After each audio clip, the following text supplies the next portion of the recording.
NBC Sports presents We Hope, the 1986 National League Championship Series. Game 5 between the Houston Astros and the New York Mets, with the series all even at 2-2.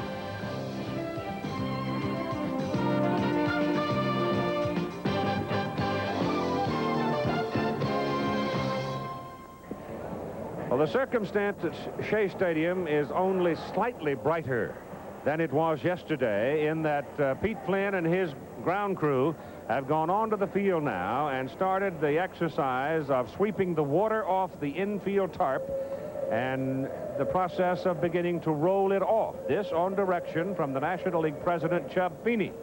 But I think you can put "we hope" in quotes, because the weather system that is causing this disruption is still in the neighborhood. And that red or dark area in the yellow there, that spells thunderstorm.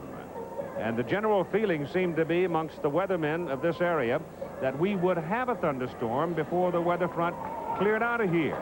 And it's a weather front that is headed for Boston. So we don't know what's going to happen with the American League Championship Series, which is standing by for Game 6. But Tim McCarver, one more day and we might all take root here at Shea Stadium, because I really don't see any bright prospect of being able to play this game, because the threat of rain is just as obvious as ever. Yeah, it really is. And Chub Feeney came out at 12:50 and told Pete Flynn and his ground crew to brush the water off, and this game should be ready to start within a half hour or so. It's interesting in that the Houston Astros, aided by yesterday's rainout, would be aided again by today's rainout, in that Mike Scott will be given another day's rest, and that's very, very important in the pitching scheme of the Houston Astros. The Mets, on the other hand, with Dwight Gooden scheduled to pitch today, if he has to wait until tomorrow, Mel Stottlemyre and Davey Johnson very concerned that he will be too strong tomorrow to work effectively. So it's more important for the Mets to play today than it is for the Houston Astros. But Houston has already profited in that the rookie Jim DeShays was scheduled to start today, but instead, with that day off yesterday, Hal Lanier's able to bring his veteran Nolan Ryan back. And whatever the momentum was for Sunday night's victory, the 3-1 win by Mike Scott really dissipated, you might say, with the rain of yesterday.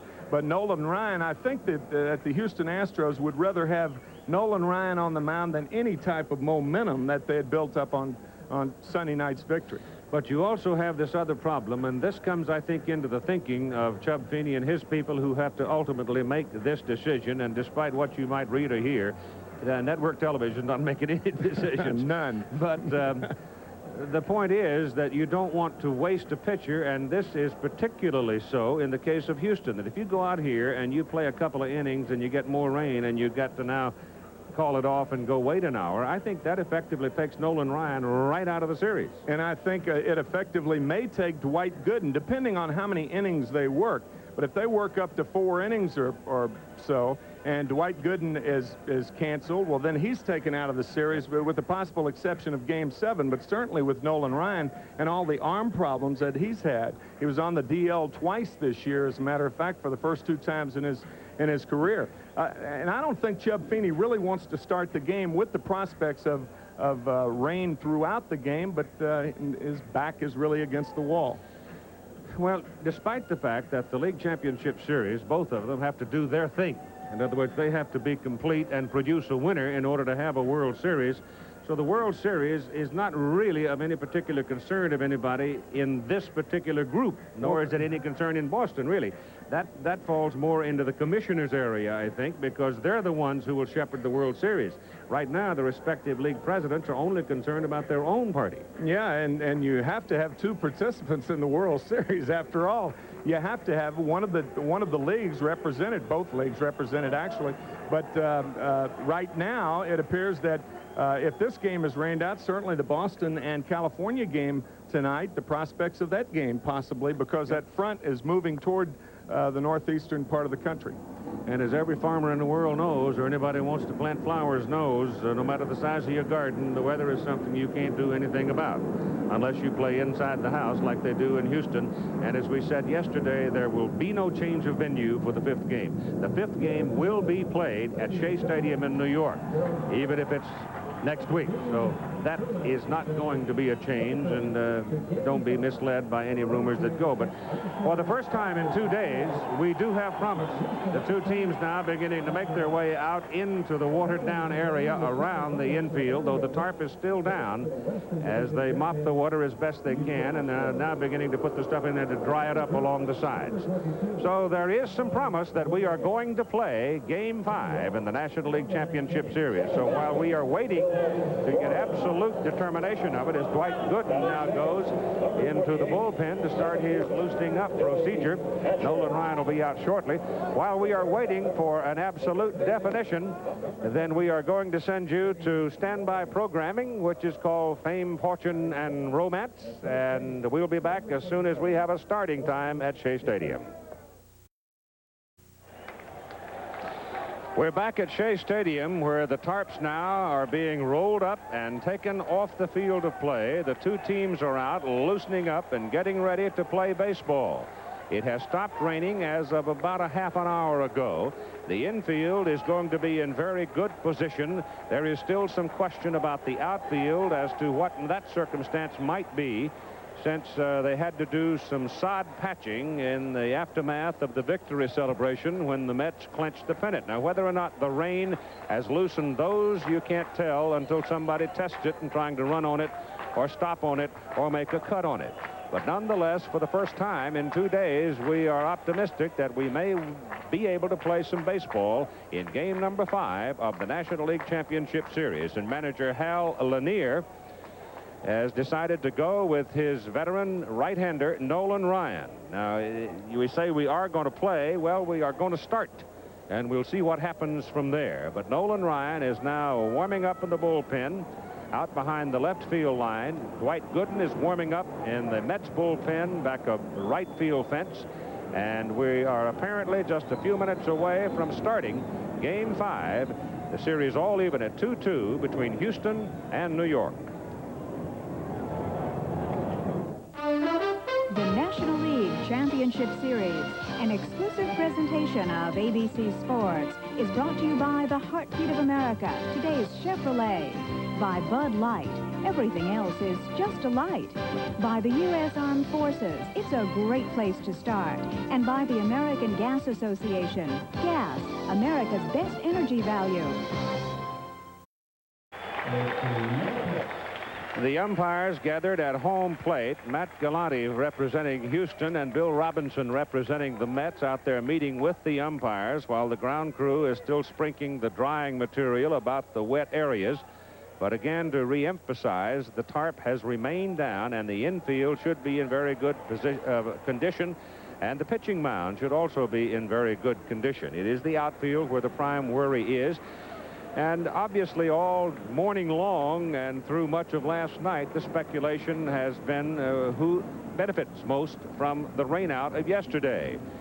Well, this morning Tim McCarver sat down with the Houston manager Hal Lanier and talked about it from the Houston perspective. This is what Hal had to say.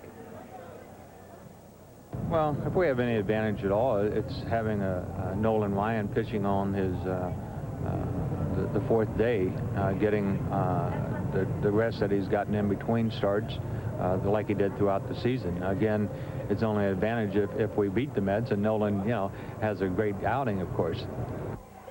And this, of course, is the third game, the third of 3 scheduled for Shea Stadium, and they will go on back to play inside in Houston in the Astrodome, so the weather will not be a factor there.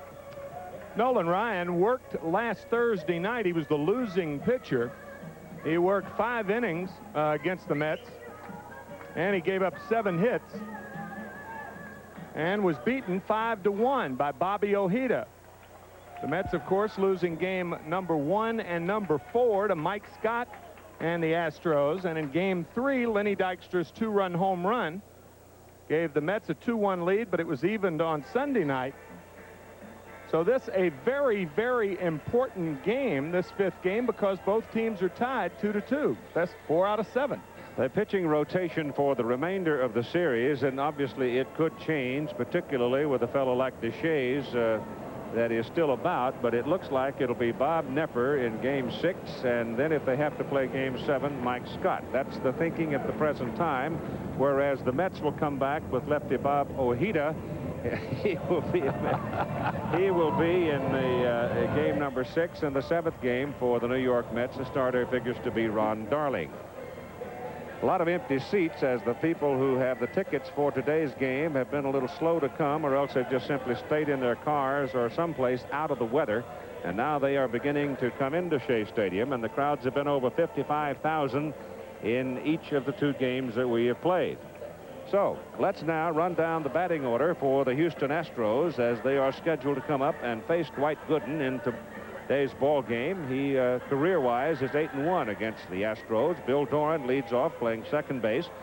Bill Hatcher will be in center field. Bill is batting in the number 2 spot, and Denny Walling hits third with Gooden, the right-hander, on the mound. Hal Lanier goes to his left-handed third baseman who hits left-handed, Denny Walling. Glenn Davis, of course, remains in the cleanup spot, the first baseman. He has the home run that won the first ball game to his personal history. Kevin Bass will be in right field, batting in the number 5 spot. Bass, a couple of doubles, 4 for 13 in the series. Jose Cruz. Jose has been relatively quiet so far at the bat in the series. He's 3 for 15 and no long balls, with 1 run batted in. He bats 6th, and Alan Ashby, the catcher, moves into the number 7 spot today. Ashby, who had the second chance home run the other day to win a ball game for the Houston Astros after Santana failed to make a catch that he called night off of along the railing down there in the temporary stands. He failed to make the catch, and Ashby then at 3-2 knocked it out. Craig Reynolds will be at shortstop today, and of course Craig Reynolds almost had a pair of horns hung on him because of a critical error that he made the other day in a ball game, and it was an error that had some bearing on the outcome of the game that the Mets won. And of course the pitcher, Nolan Ryan, will be hitting in the number 9 position. Now, looking back over this lineup to give you an idea, no one really damaged Dwight Gooden. With the possible exception of Craig Reynolds, a shortstop. He went 2 for 3, but nobody else in that Houston order really did a heck of a lot of damage to Dwight Gooden, except for the first baseman, Glenn Davis, who hit the home run. Only run scored in the ball game. Gooden gave up 7 hits, and I guess you might add that the Astros had a ton of chances to score. They stranded 8 in 7 innings against Gooden. And the reason that they didn't score is that Mike Scott stranded 7 of those 8. Yep, he had a great chance to help himself and couldn't deliver. Now, the other thing that is going to be obvious to you, what with a right-hander on the mound, it inserts Dykstra and Backman at the top of the order, and those 2 are considered the catalysts for this ball club. So Nolan Ryan will come out and pitch to the first 3 people in the order, all being left-handers. And then, of course, the number 5 hitter will be Darryl Strawberry, who is also going to be hitting left-handed. So having Dykstra and Backman out there, the Mets field will be to their advantage. They have strengthened their offense as the Houston Astros have strengthened their pitching staff. Again, let's go to the videotape now as Tim McCarver talked with the New York Mets pitching coach Mel Stottlemyre earlier on in the day when the rain was falling. And here is part of their conversation relative to Dwight Gooden and the New York staff. So far, Tim, it really won't have an effect at all on our staff. But I think if we get another day's rain, then I'll have to look at it and see what effect it'll have. But I'll have to make some adjustments. Certainly, I'll have to throw all the guys in the bullpen that haven't done any throwing for the last couple of days, for sure. And the other thing, I'll be a little bit concerned with Doc Gooden having too much rest, because today would be perfect if we can play today. If we get another day's rain, I'll be a little bit concerned.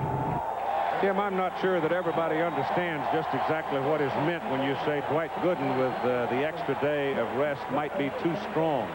Rhythm and timing is as much a part of hitting and pitching as strength and talent. It's all involved in that talent.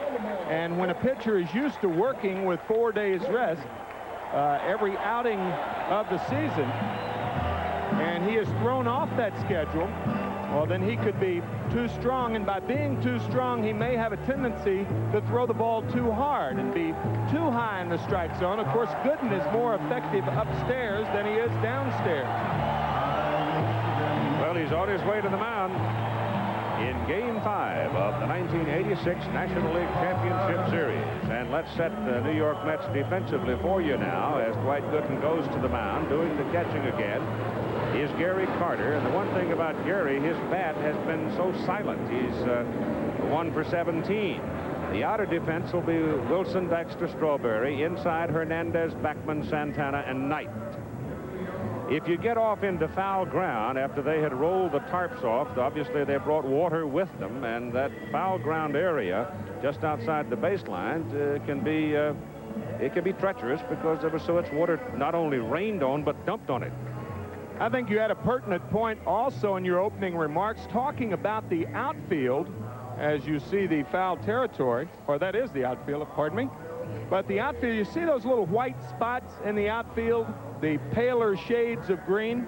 Well, that's where the fans had dug up the outfield. You can see the darker shades of green also, and that turf is loose, and it has a tendency to give more, kind of like a throw rug, has a tendency to give more in wet weather than it does in dry weather. And the grounds crew repaired that field for a day game the next day, and of course the rain is kind of good news, bad news to the field. They need the rain for the sod, but it is not holding that well, especially in wet weather. Here's a stat that might be of interest to you. When Dwight Gooden loses a ball game, his norm is to come back as a Bulldog in the next start. As a matter of fact, Dwight hasn't lost 2 games in a row since May 25th, 1985. And after losing 2 games in a row, the 25th of May of last year, he won 14 in a row and didn't lose another ball game until August 31st. The faithful are hurrying now to their seats as we're ready to play baseball, and it came very quickly as the president of the National League, Chub Feeney, came out and said, roll it off, let's play, and we might be getting another light sprinkle. And now leading start off this ball game with Bill Doran, Billy Hatcher, and Denny Walling scheduled to lead off. Doran 3 for 16 with a home run, 2 runs batted in. Against Gooden in the opening game, he was 0 for 4.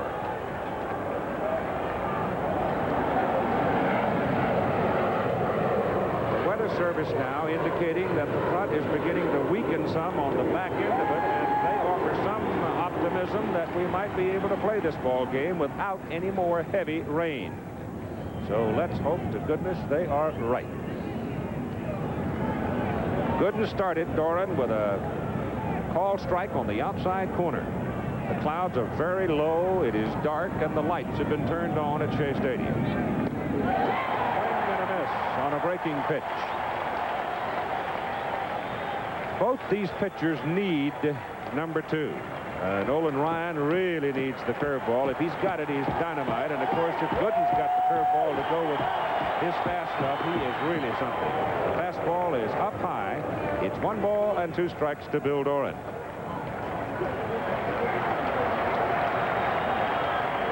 There is very little wind, and as you can see, the pitching mound is quite dry. There's no danger at the moment of anybody slipping around on it, and that's a foul shot into the Astro dugout.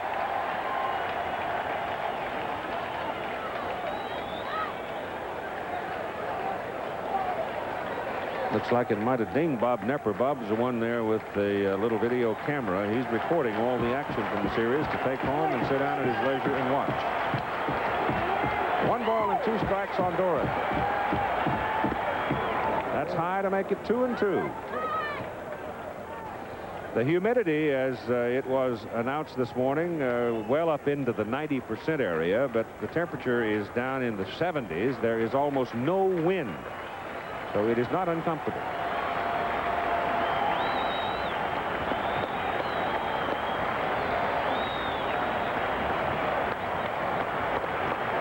The 2-2 pitch to Doran. Full count.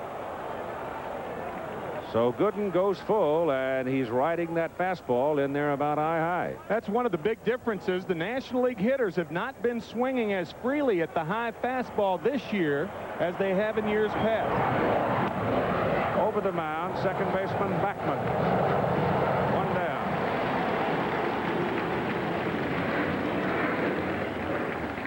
Gooden on the season, 17-6 with 200 strikeouts. He had 33 starts and had 12 complete games. And in today's marketplace, 12 complete games out of 33 starts is a high ratio. Billy Hatcher now. Billy has been the swiftest of the Astros and the most opportunistic on the bases. He has 3 stolen bases in the ball game, 3 for 15. And Gooden burns him with a strike called on the outside corner. This year, I think Dwight is less concerned about striking out people than he has been at any time in his career, because he is now in the process at 21 years of age of, as he put it, learning to pitch, not throw. Backman handles this one, and 2 down. So Wally gets the first 2, and it'll be Denny Walling from the left side of the plate. Well, there's no doubt about it that Gooden can economize his pitches if hitters ground out as opposed to striking out. The only problem with that theory is that hitters don't cooperate all the time. They don't say, well, Dwight wants to extend his career and not throw as many pitches. Well, sure, we'll hit the ground ball right at guys. Hitters don't think like that. You're going to hear a pretty good argument when Mike Scott pitches the next time. Incidentally, we have the latest pronouncement on the Scott circumstance and the scuffing the ball. I'll give it to you in a minute, even though he's not involved in today's game. Denny Walling steps up, and Gooden is low with it inside. 2 down now, nobody aboard in the top of the first inning in game number 5 of the National League Championship Series.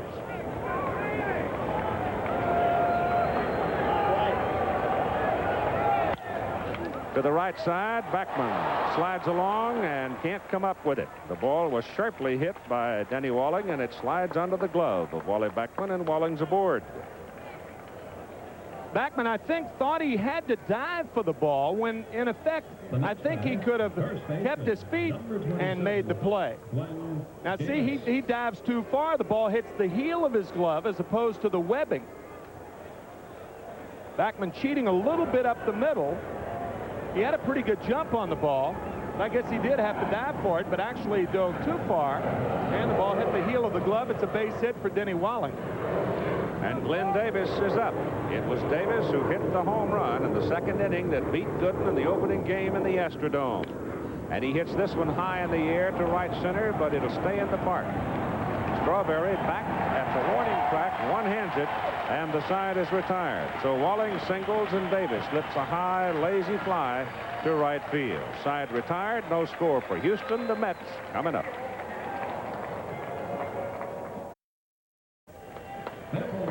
The batting order for the New York Mets. Leading off and playing center field is Len Dykstra. Lenny is 5 out of 14 with a game-winning home run. Wally Backman playing second base and hitting in the number 2 spot, 3 for 14 with a stolen base. Keith Hernandez, the first baseman, hits in the number 3 position. Keith is 5 out of 15. The first 3 in the order, all left-handed hitters. Gary Carter, whose bat has been dead on him. Gary is 1 for 17, hitting cleanup, catching. Darryl Strawberry in right field, bats number 5. Strawberry has a home run. He got the big one to tie the other day. You remember that? 3 for 11 in the series, but he has 8 strikeouts in the series. Mookie Wilson is batting 6, playing left field. Mookie is 2 for 15. Ray Knight hits number 7, playing third base. Ray 3 for 14 in the series. And Rafael Santana, the shortstop, hitting 8, 2 for 11, with Dwight Gooden, the pitcher, batting 9th. Outfield, Cruz, Hatcher, Bass, Davis, Doran, Reynolds, Walling inside, Ashby back of the plate, and Nolan Ryan on the mound. As Tim said, went 5 innings, 7 hits, 5 runs, struck out 5, walked nobody in game number 2 in the Dome. Lenny Dykstra is the only New York Met to hit in all 4 games against Ryan. In that second game, Lenny was 2 for 5, and he takes a strike. The key thing, I think, about Nolan Ryan is whether or not the curveball, he can get it down in that strike zone where he wants it. One of the big reasons that Ryan was ineffective as a New York Met was his inability to get the curveball over the plate. He shows it right there, and it looks like he may have something with it today. And in the case of both pitchers, if the curveball is working for them, ooh-wee, look out, they can be a sight. It's going to be a low-scoring ball game. Yep. He's got Dykstra at 2 strikes.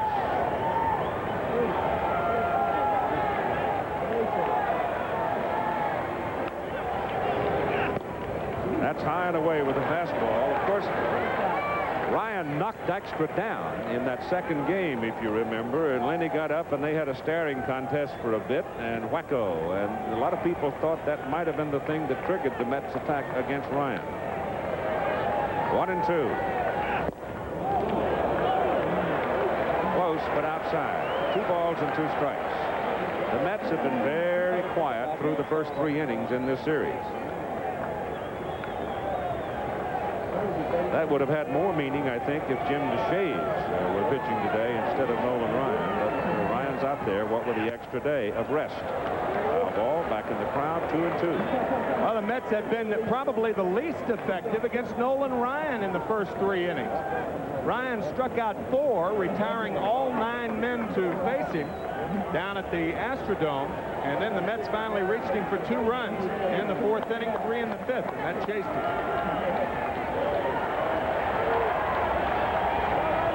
2-2 to Dykstra. Gone. That was the fastball, and I mean it was in there quickly and well placed. Number 6. Well, that's what that curveball can do. It can get you looking for it to where he slips the fastball by you.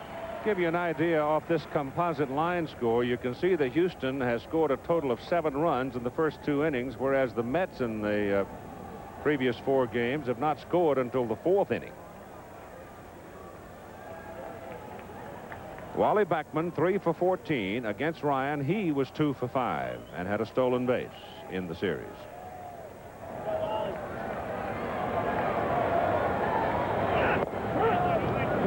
Fastball called strike. Pretty good at putting the ball on the ground. So is Dykstra for that matter, but Backman in particular will lay that ball down the third base line, and that's why Denny Walling is playing in on the grass right now. It is not wet on the infield right now, but it is so humid and perhaps even a little light sprinkle once in a while passing by that by the time we get to the middle of the ball game, the infield grass is also going to be wet.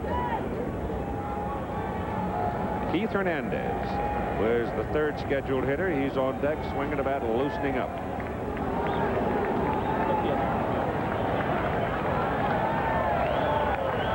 Ryan to Backman. Inside corner, and it's strike 2. 1-2. He looks strong, doesn't he? He certainly does. The outfield's so strong that the outfield is playing Wally Backman inordinately to left field. Look at Billy Hatcher. Now, you've got to play Backman the other way, but when a guy's throwing well, you play him even more so the other way. That pitch is a little low and outside. Ashby. To the plate umpire, Joe West, with Fred Brocklander at first, Doug Harvey at second, Lee Wire at third, Frank Pulley down the left field line, and Dutch Rinnett down the right field line. Doran at second base could even be farther over towards second, as a matter of fact. He's playing him a little bit too much to pull. Foul back. Yeah, they're giving him a tremendous amount of room up the middle on the inner defense because Reynolds is toward the hole in left, and Doran is over on the right side, and there's a half an acre in the middle of the infield. And that's where Backman will hit his ground balls. He will not pull the ball in the air. Only 1 home run this year, as you look at Hal Lanier. He hit that home run, by the way, on his birthday. Gave himself a nice present. A 2-2 pitch to Backman. Sort of begged that a little bit. Allen thought it was pretty close, and so did Ryan, but they don't get the call from Joe West. You see that catcher sit there and hold it a little while. He's making a statement. You've heard Jim Palmer, now Michaels, talk about Bob Boone and how well he frames the ball. Alan Ashby and Gary Carter pretty good at doing that also. That got him. So Nolan Ryan has struck out the first 2 Mets to face him here in the bottom of the first inning, looking. Number 17. Highly unusual to see Backman and Dykstra taking called third strikes. They do not only don't strike out a lot, they don't strike out a lot taking. So I guess what you can derive from that is it may be a little bit tougher seeing out there. It is a obviously overcast day, so it might be tough seeing at the plate. Keith Hernandez, 5 for 15, 2 runs batted in. He has 1 triple. Against Ryan, he was 2 for 3. And he was off Ryan. He hit the triple in game number 2. And Ryan starts him with a strike.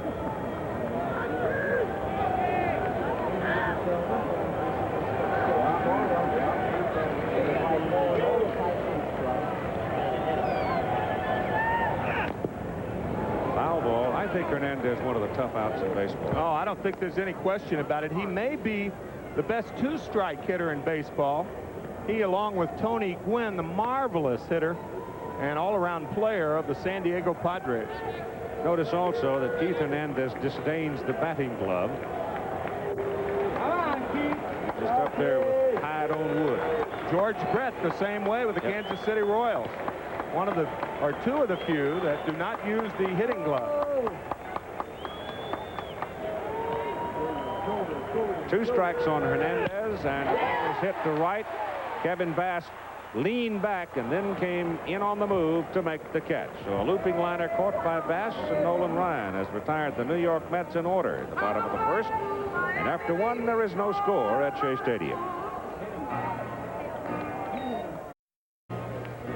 It'll be Kevin Bass, Jose Cruz, and Alan Ashby scheduled up for Houston in the top of the 2nd inning. And looking out against the stadium, I think you can detect a little light rain starting to fall again. Astros, number 17. Right. We've had that little light rain now for 2 days, and that little light rain has managed to make everything pretty wet. Hate to be a punster, but if anybody loves a day like this, it's Kevin Bass. Stop it. My fault. Against Dwight Gooden in the opening game, Kevin Bass was 2 out of 4. He has a pair of doubles in the series, and he has 4 hits and 13 at-bats. And Gooden starts him with a strike.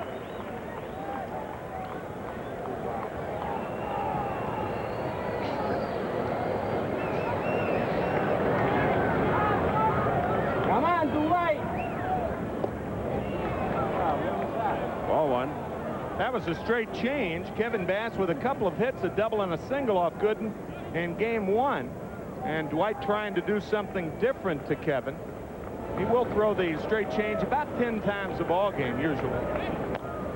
Breaking pitch is beat on the ground, and it's foul to the first base coach, Matt Galani, who throws it out. The statement from National League President Chub Feeney after meeting with Frank Cashin, the Mets general manager, on Mike Scott's scuffing of the ball, which the Mets are charging and the New York media is having a ball with. As far as we know, said Chubb, Mr. Scott is not guilty of this infraction. A man is innocent until proven guilty. However, we will be watching closely the next time he pitches and will take appropriate action if necessary. Which is to say nothing has changed.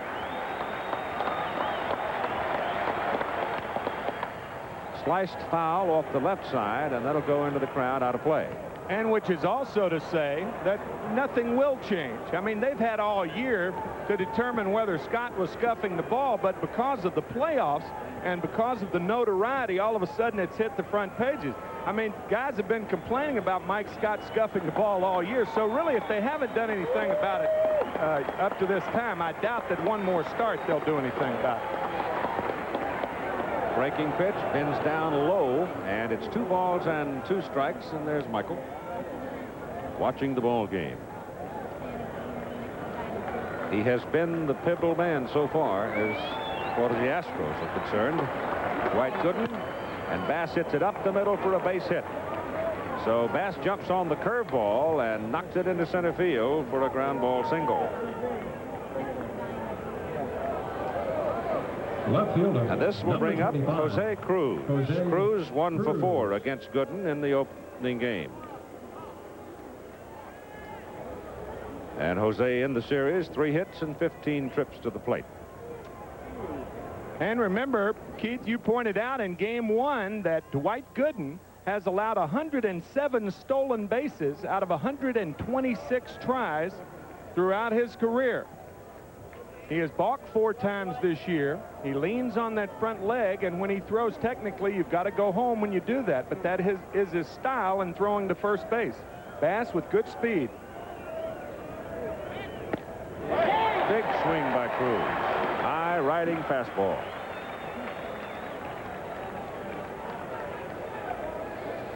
We got a song we're going to try to get in before this is over from the senior trainer, the trainer emeritus of the Astros, Jimmy. It's hilarious, about Jose Cruz. Wonderful. Strike one pitch to the Astros left fielder with Bass edging off first base, and it's way up.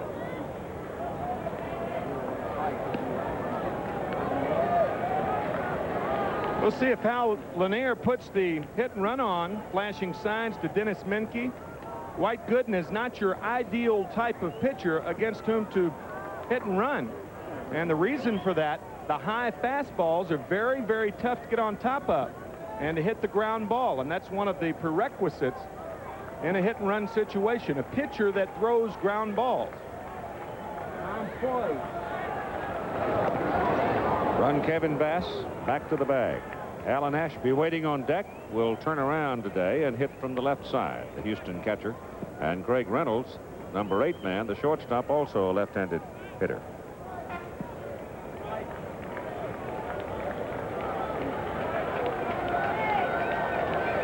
Bass bluffs, doesn't go. Cruz swings, foul tip. Carter holds, throws to first, and no play there.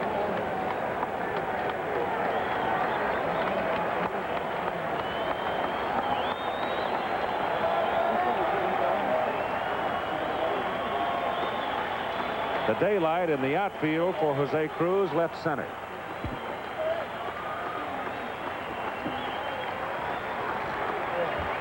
Glenn Dykstra several steps shading Cruz into right center, and Mookie Wilson in left about straight away.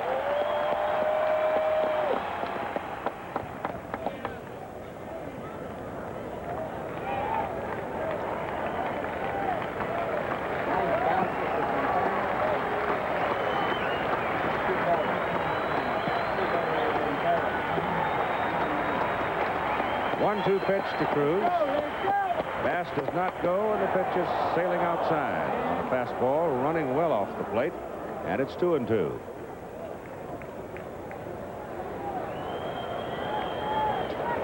Previous game scores: Houston won the opener 1-0. The New York the second 5-1. The New York the third 6-5. Houston the fourth 3-1. And this is game 5 of the series even at 2-2.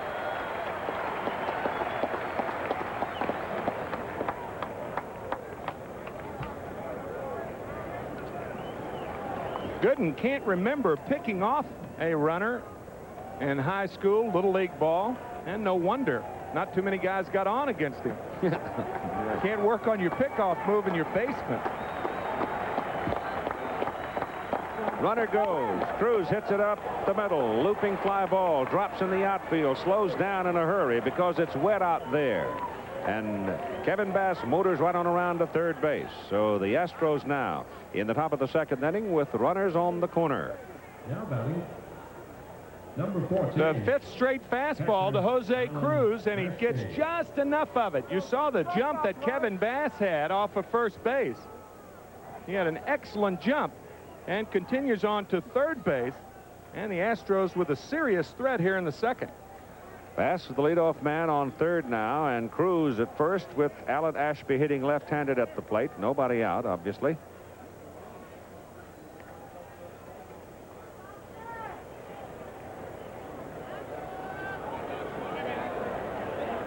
Mets infield in double play depth.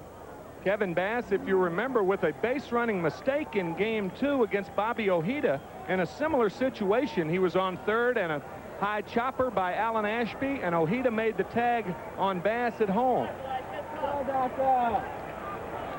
The pitch to Ashby, swung on, hit in the air to the left side. It's curling back. It's right down the line and finally drifts on back into the crowd. I thought we might have another one of those things where it's going to come down in the railing area of the temporary seats, but is well out of play. I was thinking that same thing. As a matter of fact, as a right-handed hitter, Ashby hit it in that area the other night, not as deep into the stands, the regular stands.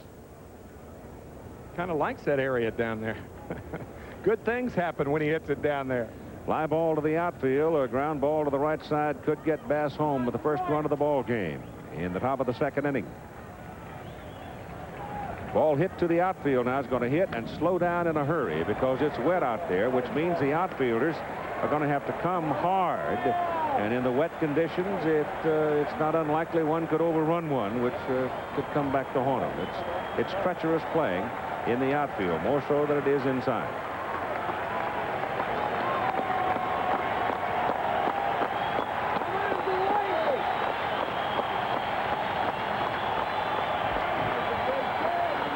Still a lot of empty seats at Shea Stadium because probably a lot of people had given up, what with the ominous look of the weather and the forecast as well. 2-strike pitch now is outside, and it's 1 ball and 2 strikes to Alan Ashby. They're still coming. Looks like number 7 is bringing him in, doesn't it? One of the few games where the stadium fills up as the game progresses. Number 7, of course, being the train that runs to Shea Stadium. Gooden is well high with that pitch, and the count evens at 2-2 now on Ashby. Kevin Bass, the base runner at third, led the inning with a single up the middle. Cruz then came back, singled, had a looping liner to center field for a single, and Bass looped all the way to third base. There he waits.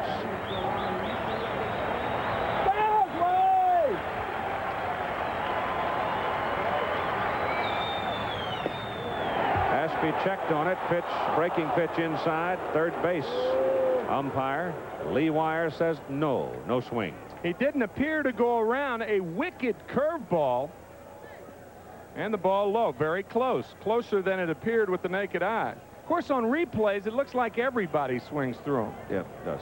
I think the appeal play is really a good play for baseball because technically the home plate umpire is blocked out on a ball like that, the breaking ball in the dirt.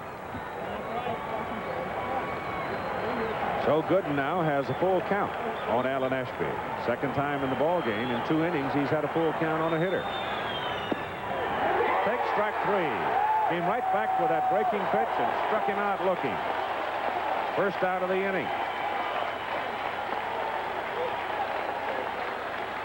A big strikeout for Dwight Gooden. That pitch is a strike. Remember, Gary Carter catches the ball below the knees, but it's not where the catcher catches it. It's where it goes over the plate. That was a nasty curveball. Now it's Craig Reynolds, who will try to bring Kevin Bass in from third and give the Astros the first run of the game. Pitcher Ryan on deck.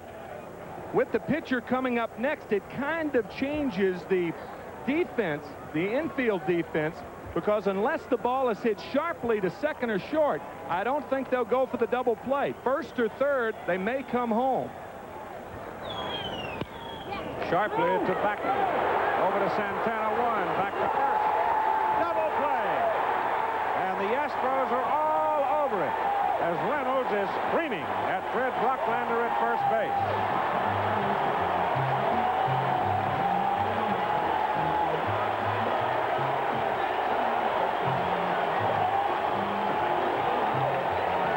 What made this play close is the throw that Backman gave to Santana. Watch.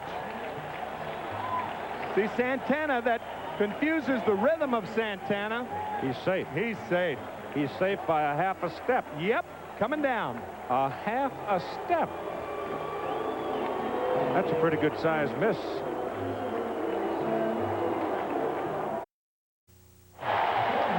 Let's go back to the inning-ending double play. Cruz couldn't get to Santana, and the throw now. Watch the ball and watch the foot of the base runner. Oh, yeah. Easy. Safe, easy. As you said, a half a step, maybe more. I think one reason the Astros argued the play, or another reason, was because Fred Brocklander delayed and hesitated before making the call. It also cost him a run. Gary Carter leads it off for the Mets now. Middle of the order coming up. Strawberry to follow, and then Mookie Wilson against Nolan Ryan. No score in the ball game. Mets batting in the bottom of the second. Good eye, Gary. Good eye. You got it. Come on, Gary. Hey, hey, hey. That's got to be up in the neighborhood of the mid-90s because he went to the top shelf for that one. 1 ball and 1 strike on Gary Carter.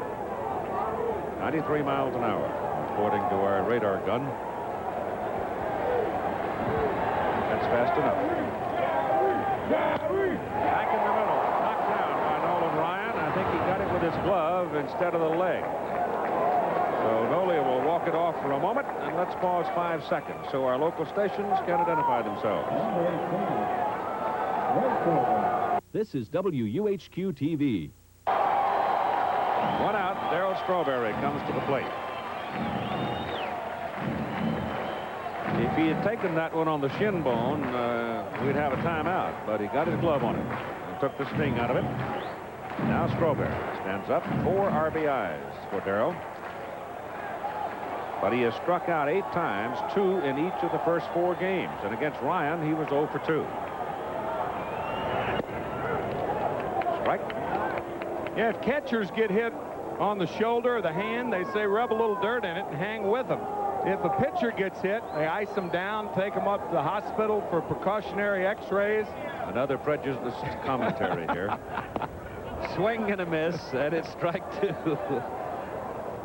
Well, Trader, when guys like you and I started out, and me more than you, and you got a little lump on you, the old trainer would bring a little axle grease out, rub it on you, and it was better that than the tobacco juice.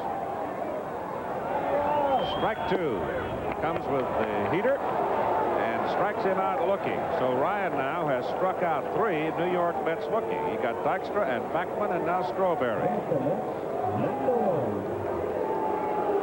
This is a pitch and the type of movement on a fastball that until this year Nolan Ryan didn't have. It's that little tailor at the end. Nolan Ryan was always the type of pitcher who just came and blew you away. He's still doing that, but he does have that different fastball that goes away from left-handed batters. Now Mookie Wilson coming to the plate, left-handed, and Ryan starts him with a high fastball. But I'll tell you one thing about it. When you go out against guys like Ryan and Gooden, ain't no shame in striking out. No. 4,277 have done it against Nolan Ryan in regulation play. Outside corner as Mookie checked on it, and it's 1 ball and 1 strike. What'd you say that Gooden would have to pitch 17 years and strike out 200 per year in order to match? That's right. 17 more years. 17 more years.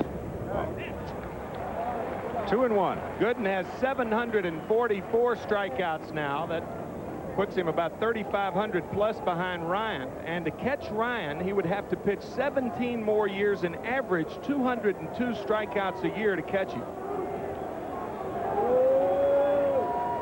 Of course, he had that one big year, what, 389 or something like that? 383 in 1973 to pass Sandy Koufax, who struck out 382. 2-2.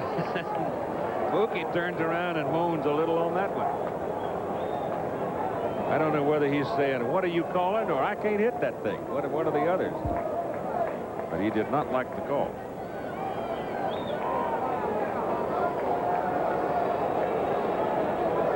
Two down.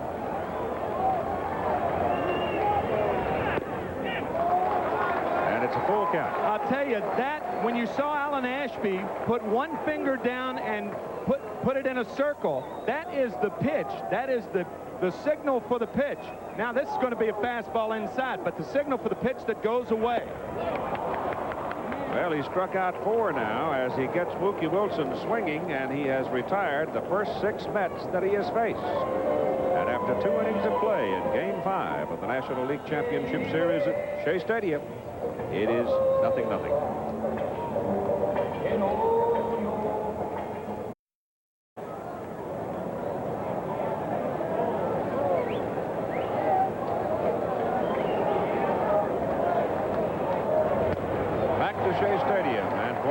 Pitching now to Nolan Ryan, Bill Doran, the top of the order, and Billy Hatcher. They'll represent the second time around against the Doctor. And Gooden gets a strike on Ryan to start him.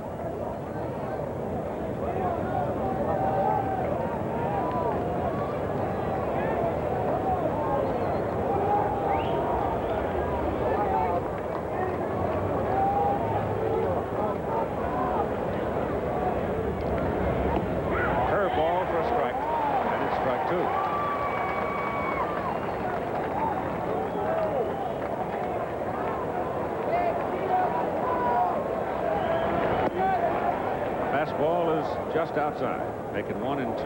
Gooden against the Astros had 3 starts in 1986 during the regular season, had 2 complete games. Ball is fouled away to the right side, but in his career he's been dominant. 8 and 1 against them. He debuted against the Houston Astros down at the Astrodome. The New York Mets flew in his parents from Tampa, Dan and Ella Gooden, and he won, pitching 5 innings.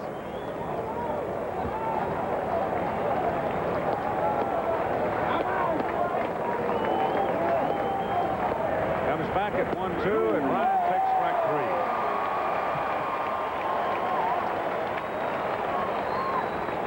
3. Speaking of Nolan Ryan, remember the 2-2 pitch to Mookie Wilson?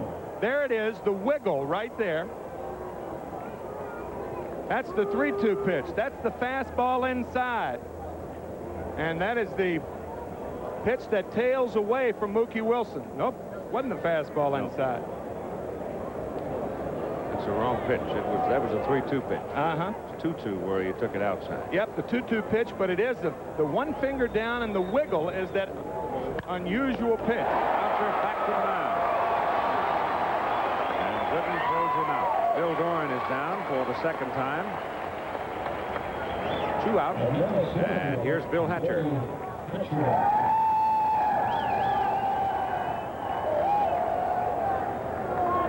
Game 6 of the American League Championship Series. California Angels and the Boston Red Sox at Fenway on tap tonight, 8 Eastern Time, weather permitting. Curveball, lowered away, ball 1. Hatcher bounced out to Beckman. His first time up today. Hatcher, a former Cub.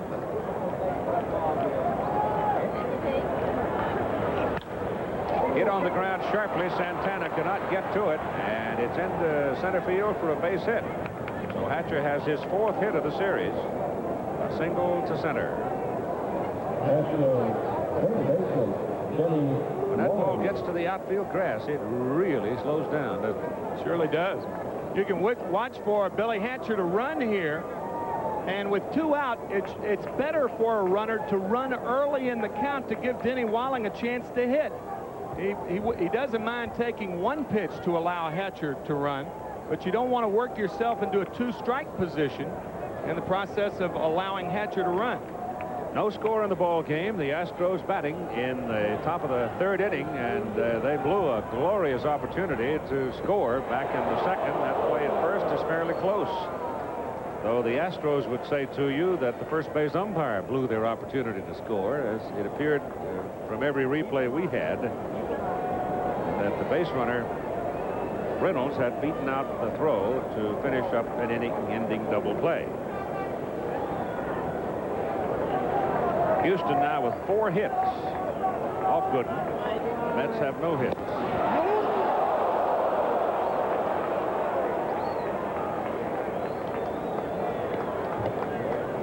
This is how close that play was. A good throw by Gooden. That has a lot to do with it as to whether you pick a runner off. Not only do you have to deliver it quickly, but it has to be about 6 inches off the ground, so the first baseman can apply the tag quickly. All right, Walling up had a single his first time up in the 1st inning and was left on base.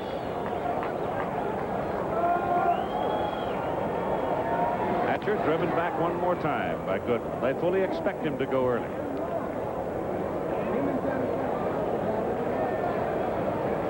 And suddenly it gets very bright out here. I mean, there's almost the possibility of a ray of sunshine.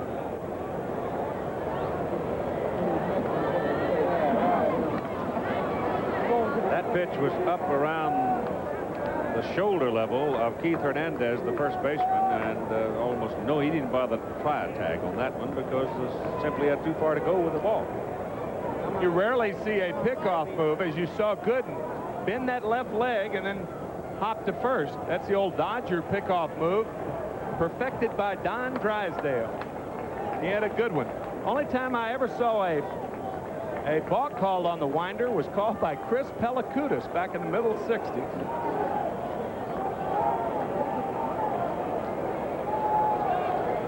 Once again, they run Hatcher back. 2 down for Houston here in the top of the 3rd.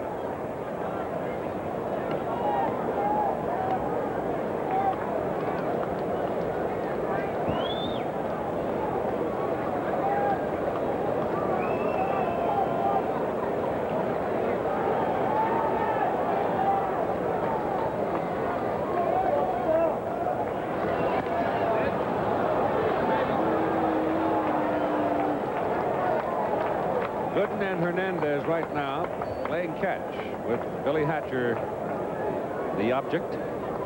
Tell you, it used to be that if you threw to first base a number of times, you would never even think about calling a pitch out.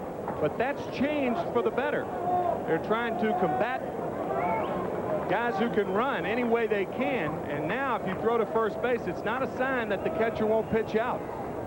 Hatcher bluffs, doesn't go. Walling hits the ball into left center field. Mookie Wilson coming across, makes the catch. And the side is retired. So the Astros have now stranded 3 base runners, and in the middle of the 3rd inning, there is no score.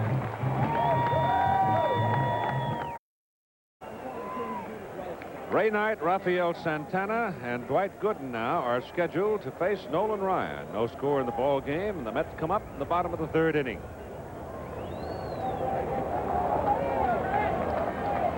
Knight 3 for 14 in the series, and against Ryan in the opener, he was hitless in 2 trips. Now ball back onto the wire.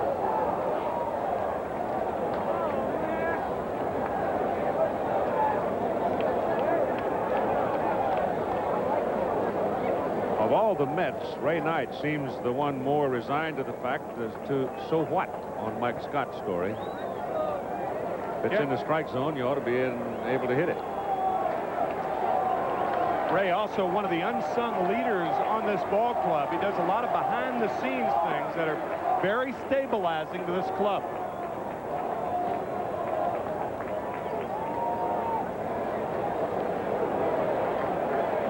Ryan having retired the first 6 Mets he's faced. And we're just almost into a sunny state. Boy, there's a blazer. And Knight put his Sunday punch on it and came away empty. And Ryan is now struck out 5. Number 3. Sunday punch, quite appropriate when you talk about Ray Knight. Ray was the initiator of 2 fights this year. The Mets were in 5 on-the-field fights. And when Mike Tyson, the aspiring heavyweight, came to Shea Stadium, he wanted to meet one Met. That was Ray Knight. Curveball to Santana. The Mets shortstop misses outside. Ball 1.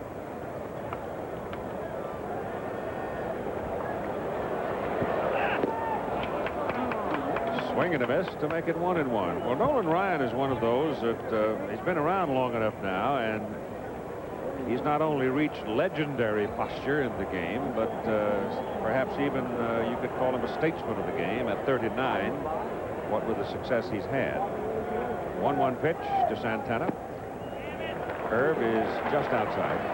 But he now talks freely about the fact that he probably was, or felt at least, force-fed, rushed a little bit, hurried along in 1968. And he didn't have the necessary mechanics to sustain him until later in his career. It's 2-2 now on Santana. Well, he was drafted as the 295th player in the country back in 1965, and trying to break in on the New York market. Obviously very tough. He didn't have his curveball then. Traded to the California Angels for Jim Fregosi. A remarkable career followed. Sharply hit, but the second baseman Gorin is right there and throws out Santana. Santana nailed the ball twice against Ryan. And the second game down was home, but on the first time up, Gorin made a spectacular play to get him. Now Dwight Gooden, the pitcher. 2 down.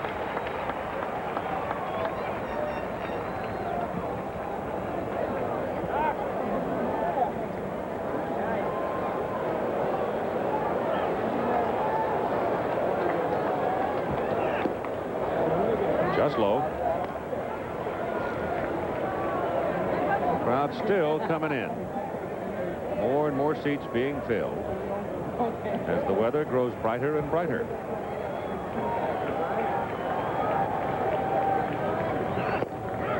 One and one to Dwight Gooden.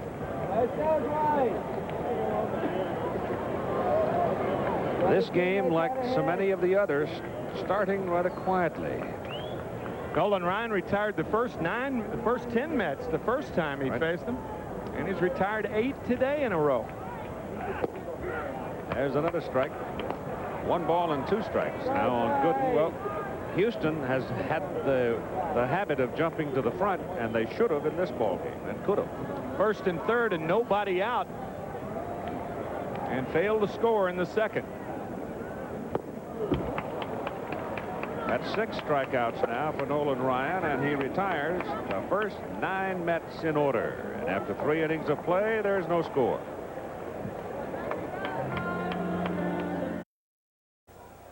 Well, happily, we can tell you we have shadows.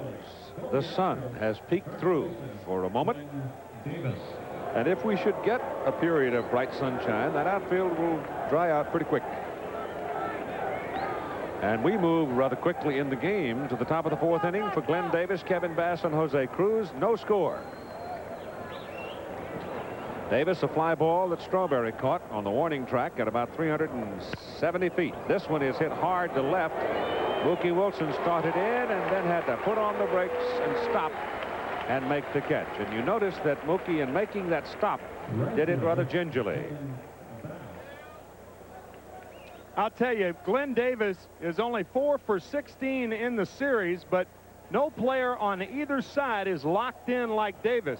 I still think he may be. He has been with the home run in Game 1 a major factor, and he may be a major factor in the last 3 ball games. He is swinging the bat very well. Ray Knight with a call for the sunglasses.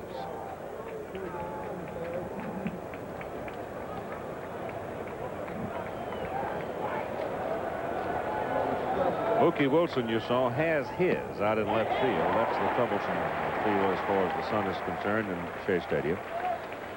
And Kevin Bass at the plate, strike 1. Bass had a single and got around to third with nobody out, but stayed there. Back in the 2nd inning.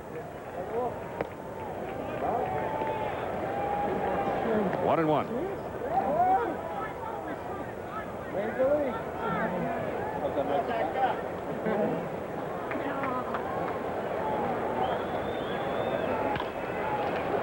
Santana. 2 down.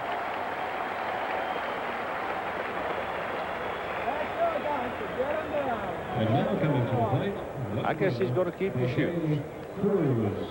In case you don't know that story, Tim offered him a pair of shoes the other day that he was wearing if he'd do an imitation of Sammy Davis Jr., which he did, and he took the shoes. I thought it was a big joke, but he kept my shoes. I thought I was going to get my shoes back. He kept them. Same size, 10.5. History. Timeout for a moment as we've got beach ball bounding down from the upper level and into the lower level. And they'll puncture that one probably and get rid of it. With 2 down, Jose Cruz, who also singled back in the 2nd inning, and it was his single that moved Bass to third. This time he's a little bit farther to the left with it, right at Santana, who throws him out.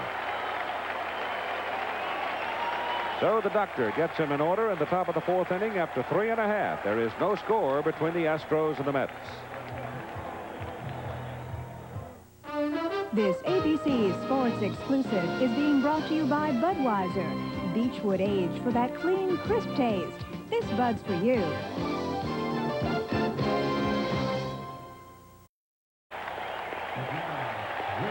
Well, it's awesome that we're just playing, period, considering the weather over the last few hours. I really didn't think we'd have a shot at it today, but lo and behold, here we are with some sunshine on the field, and it's the 2nd time around now for the New York Mets. Nolan Ryan has retired the first 9 he's faced. It'll be Dykstra, Backman, Hernandez in the bottom of the 4th inning.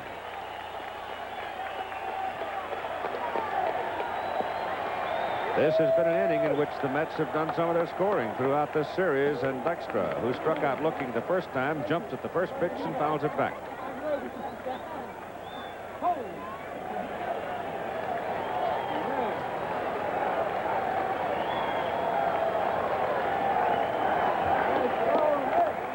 It was in the fourth in that second game that the Mets got after him a little bit.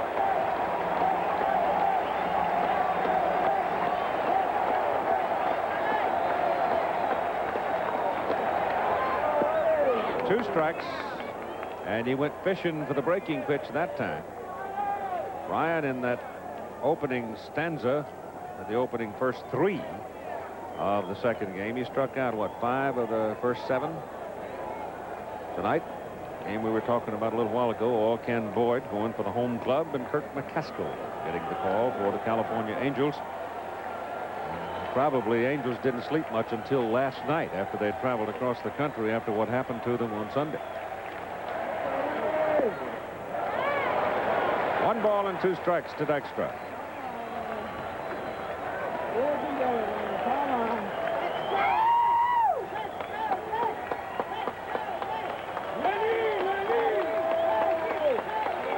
Hatcher shading him a little left to the flagpole. Swings and misses, and for the second time in the ball game, Dykstra has struck out. That is 7 strikeouts for Nolan Ryan. You talk about his career, 158 times he has struck out 10 or more in a regular season ball game. And as remarkably, 21 times he struck out 15 or more in a regular season ball game. Backman struck out looking his first time. Hernandez to the on-deck circle. Third baseman Walling is creeping in at third, well on the grass, as Wally swings and fouls it upstairs.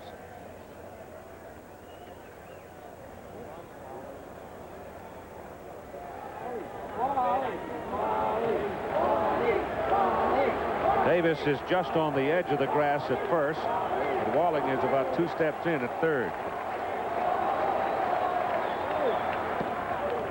And Backman swings and misses on a breaking pitch. So Ryan edge, strike 2.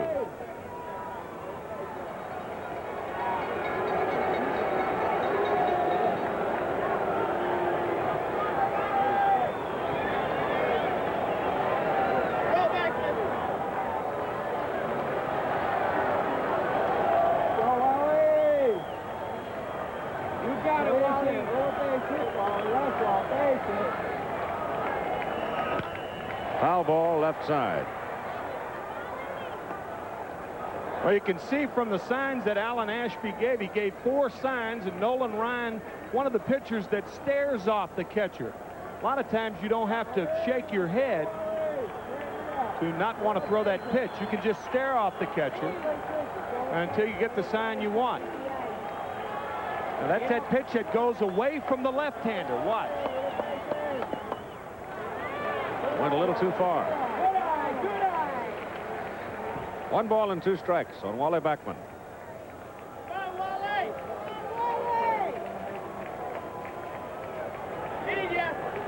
He's retired 10 in a row.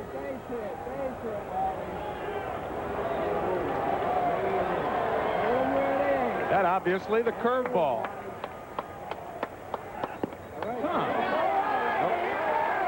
Well, he put out 2 fingers and then dropped 1.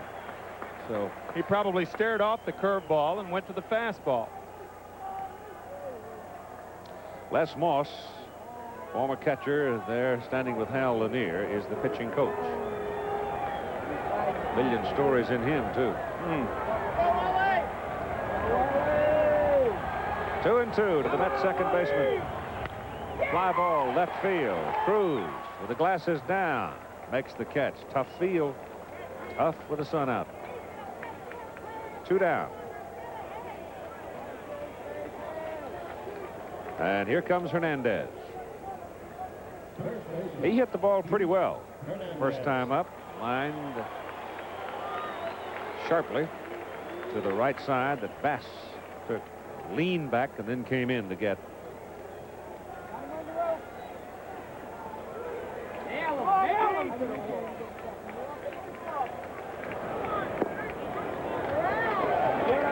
Breaking pitch just misses. The only ball the Mets have hit hard so far was Gary Carter's one hopper knocked down by Ryan, and Gary, of course, retired to lead off the second inning. That's the only ball that they have really stung. That's fouled off.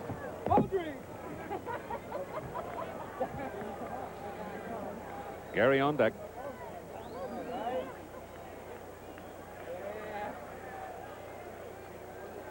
Houston had a man on third, nobody out. Kevin Bass back in the second inning, didn't get him on.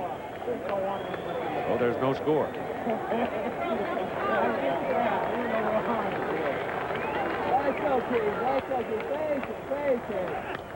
Foul left side.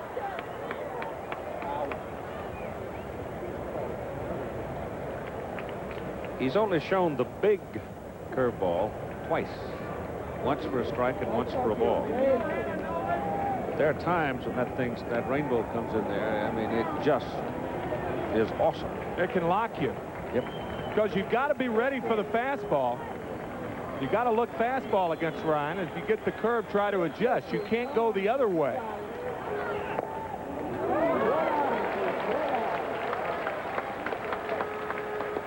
All right, it's 2-2 on Hernandez. Davy Johnson on the first base side, where the Mets dugout is located.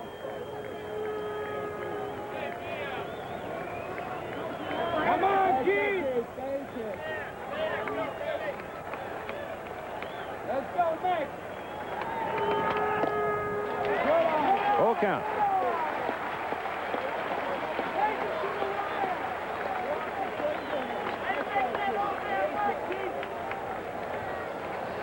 Ryan tried to twice to get him to bite on that running fastball outside, and he wouldn't do it.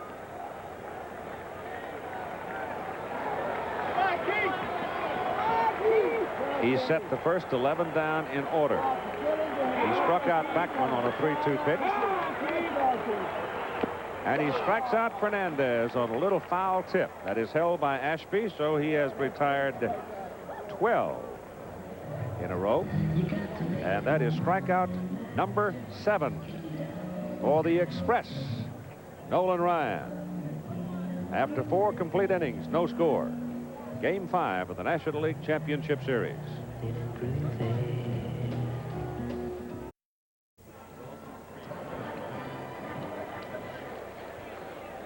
I'm told that the weather has brightened some in Boston, and they've taken the tarp off the field there, so apparently they're optimistic about getting the ball game underway up there on its schedule. See that area right up there? That is the K corner. And, of course, the guys have just arrived with their Ks. I guess they got caught up with the weather. But this year, of course, Dwight Gooden striking out only 200, and that's an unusual year for him. But no K corners. Kind of strange to be here at Shea and not see the Ks going up. Well, they only need to hang out 2 so far. That's right. Nolan Ryan should be in the right field corner. They'd hang out 8 for him. That's right.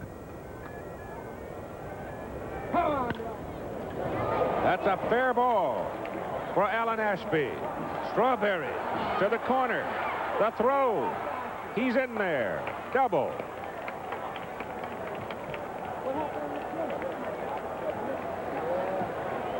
Strawberry came down. The ball did not get all the way to the corner, but Darrell seemed to have a little trouble getting a handle on it. With a guy like Gooden pitching, you have to give the hitters the lines because they are not as prone to pull the ball down the lines as they would against most pitchers. Now watch Strawberry. He gets to the ball in a hurry, but the throw is late, and Alan Ashby has a double. Strawberry also not playing Ashby to pull. So for the second time in this game, the Astros have their leadoff runner on. And also in scoring position for Craig Reynolds, who was on the bottom end of the inning-ending double play back in the second. Matt Galante, who is a man of considerable foundation, had to hang on to Reynolds a little while ago because Craig was really screaming. But that was back in the second. This is now the top of the 5th. And Ashby off second as Gooden pitches to Reynolds, and it's hit to the left side into left field, base hit. Mookie Wilson comes in a hurry. Ashby is held at third.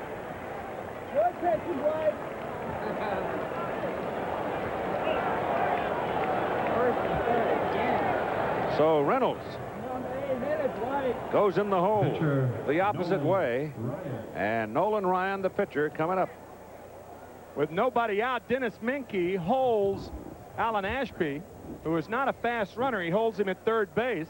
And now what I think you may see is a straight sacrifice. Rather than sacrificing a safety squeeze or anything like that, you just sacrifice as though there were no men on third base. Chuck Tanner has an interesting variation to this play. With a guy who can run at third base, he will have whoever's bunting the ball, bunt the ball down to the third baseman. The runner follows the third baseman in, and when the third baseman makes the throw to first, the runner walks home. Seen Tanner and the Atlanta Braves do that very well and very often. Knight creeping in at third. Hernandez hanging around first, trying to hold Reynolds as close as possible. Now we'll watch Ashby and see whether or not he travels along with Knight as Ray comes in at third. Bluffs it. Bunt is back to the mound. Gooden picks it up, throws to second, and they get Reynolds coming down from first. And Ryan is on at first on the fielder's choice, and the base runner is held at third. Bunted it a little too hard. And too much back to Gooden. Gooden, even though he turns the wrong way, watch him turn to the right. And he has to make an awkward throw to second base. So he turns to the right, and now he makes the tailing throw. But another example of what a good athlete Dwight Gooden is. You see, Alan Ashby does not possess the speed of a guy at third base where you're going to make a play like that, nor is the bunt to Knight. But Reynolds easily out at second base.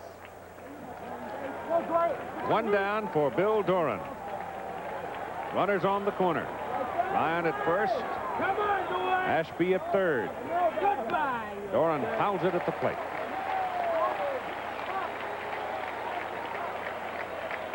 Hit a home run here, left-handed. Excuse me, Keith. Hernandez playing behind Nolan Ryan at first base. And the reason first basemen do that is to give them the fatter part of the field to field the ball for the possible 3-6-3 double play.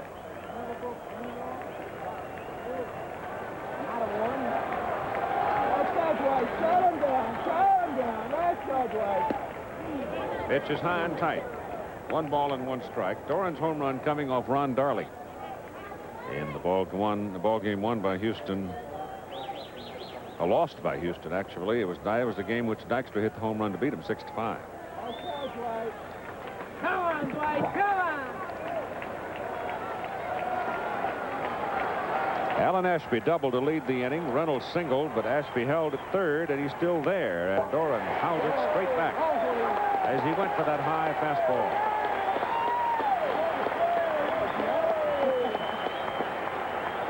And again, the Met infielders are thinking that if the ball is not hit sharply, they may come home because of the fact that Doran runs so well, and he is a tough man to double.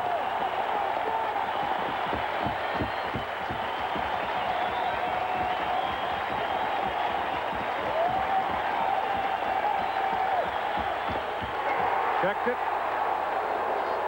They appeal it. Third base umpire Lee Wire says no, but it was close. Bill Doran trying to lay off of the high fastball, and Joe West and Lee Wire said he did. Whenever the body is used that much in the swing, rarely does a third base or first base umpire call it a swing. Foul ball left side. So Gooden bearing down on Doran, trying to get him with a base runner at third. No score in the ball game and 1 out. This the second time in the ball game that Houston has had a man on third. And the 5th time in the 2 games against Gooden that they've had a man on third and less than 2 out.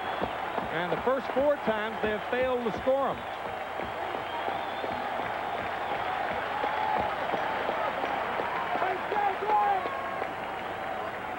When you get into a circumstance like this is where the great pitchers really come to the front. They bear down. But pitching to Bill Doran's a little different than pitching to Mike Scott.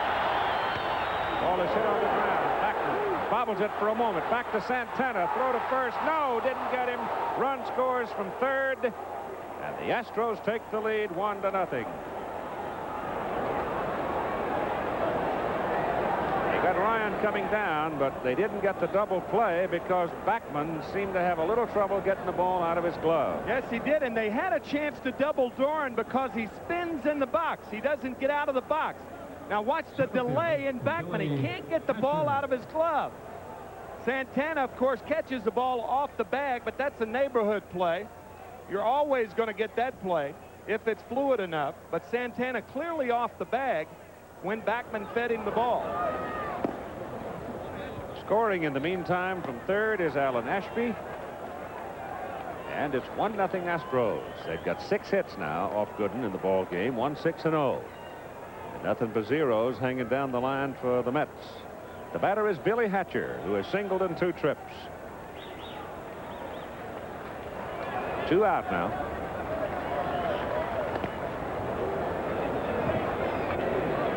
A lot of times a catcher can pick up whether a runner is running or not when he nonchalants his way off of first base. If you're too nonchalant down there, then possibly your catcher can call for a pitch out.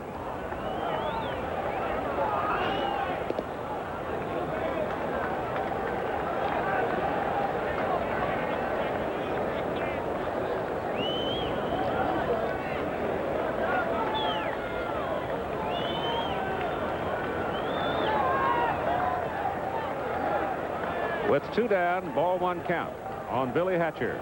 Bill Doran on first. 1 run is in for Houston. And time.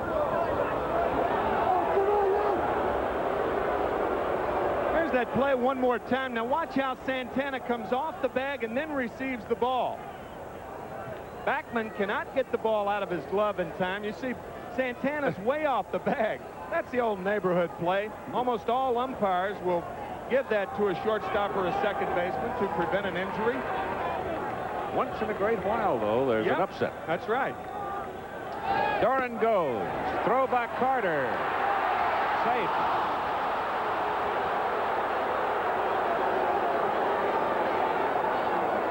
That is the 6th stolen base by the Astros. I'll tell you, you can accuse me of a prejudiced remark again, but when a batter sticks that bat out with no intent to bunt the ball, but his only intent is to interfere with the catcher, in my opinion, that rule ought to be changed and the batter ought to be called out. You could see clearly that Hatcher had no intent on bunting the ball. I don't disagree with you a bit.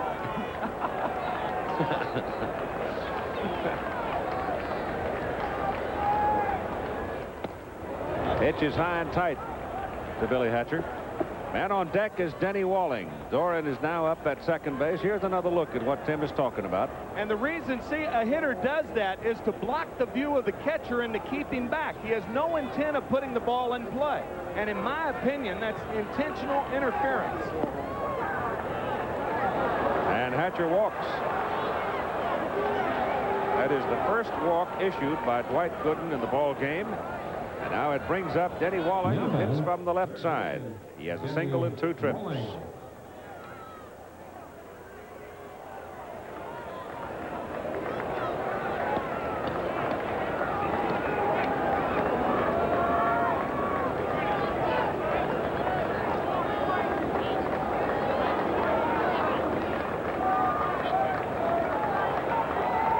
Nothing. Houston leads. Ashby doubled to lead this inning and finally scored when the Mets missed the double play.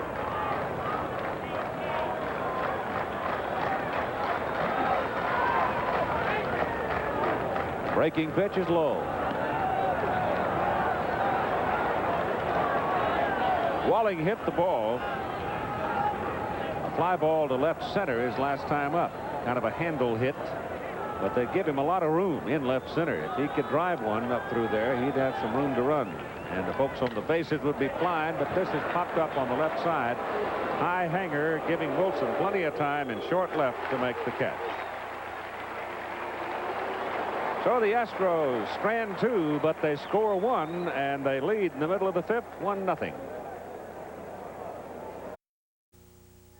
CFA College football on ABC Saturday. Number 2 Alabama goes to Knoxville against an old foe Tennessee, while Baylor goes over to College Station to play Texas A&M. Baylor upset last night. I don't know if it's an upset or not, but they were beaten by SMU on Saturday last, which is a bit of a surprise in the Southwest Conference. So the Bears liable to be a little angry going in against A&M. That's on ABC this coming Saturday. Now Gary Carter, and only Gary Carter and Rafael Santana have not been struck out today by Nolan Ryan, as he totals 8 in the ball game, and his team leads 1-0, and he starts Carter with a curveball outside. I'll tell you, we talked at the beginning of game 3, the first game here at Shea, how important the crowd would be here at Shea Stadium as far as the Mets are concerned. The crowds have not been a factor here at Shea in any of the games so far. Fastball is just off the outside. There's Ruth, the pretty girl that he went to high school with and married and lives with in Albin, Texas, raising a fine family and in the ranching business.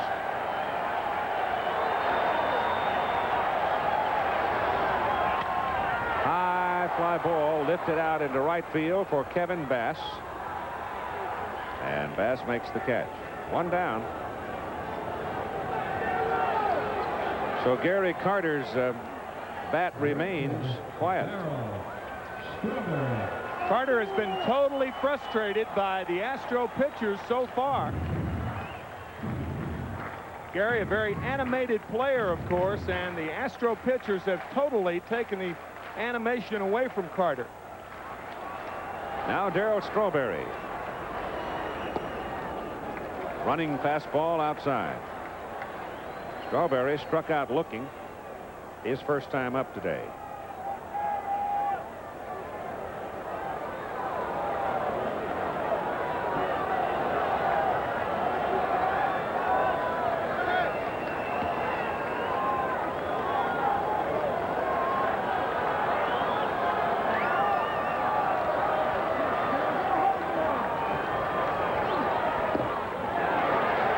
Just inside with that one, and it's 2 balls and no strikes.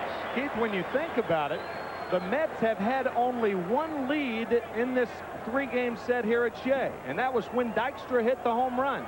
At no other time have the Mets been ahead. Right. Houston pitching has been remarkable. Surely last has. month of the season. Whew. Now Ryan in danger of losing Strawberry as he goes to 3 balls and no strikes. He has retired 13 in a row. And I would imagine Davey Johnson will give Strawberry the green light here. Chance for the Mets to tie it up. He has homered against Ryan once this year.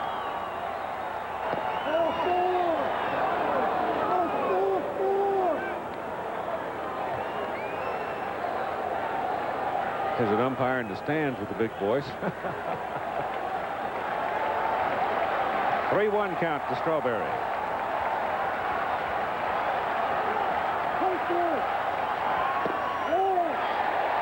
3-2 count to Strawberry. Darryl a little bit more upset than he really should be. Those pitchers are not only close, but he's got a chance if he hits the ball out of the ballpark to tie it up. You want to hit in this situation. That ball might have been low, but the fact is you can't get upset because you still got a chance to swing the timber. 3-2. Foul ball. Bill Robinson gives it away, throws it up into the crowd.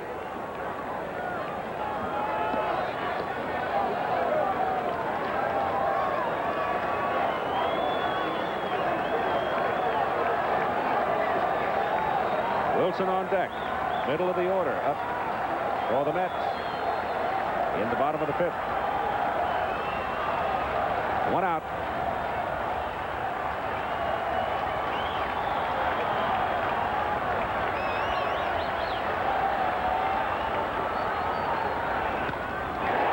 is hit deep to right.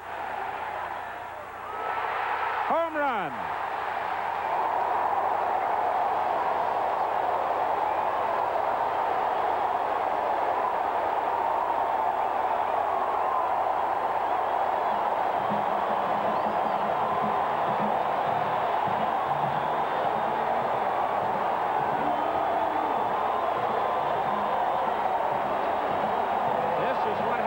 To a 94-mile-an-hour fastball when you turn it around. It goes out like a bullet. And I ask you, is the ball that curls around the pole better than a walk? I think Davy Johnson and Darryl Strawberry will say yes. Watch the hesitation at the top of the windup. Ball down and in. Not long.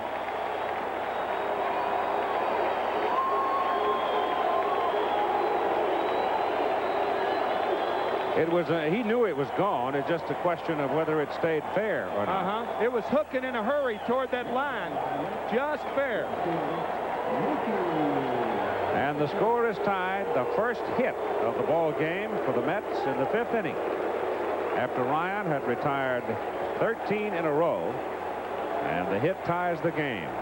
Second home run of the series for Strawberry, and Mookie Wilson is the batter.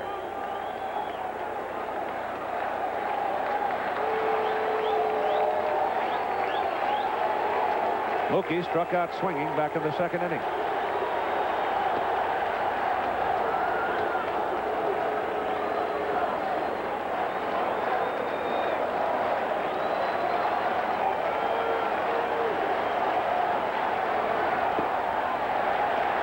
One ball and one strike.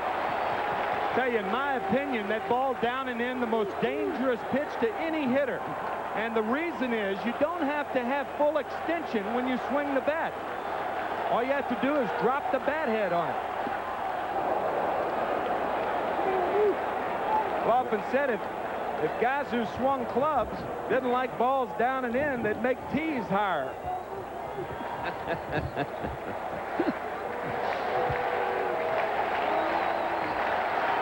1-2 to Wilson.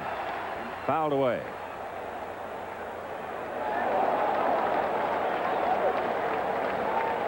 Of course, I've been jammed on some golf swings, too. Yeah, I've had that adventure any number of times.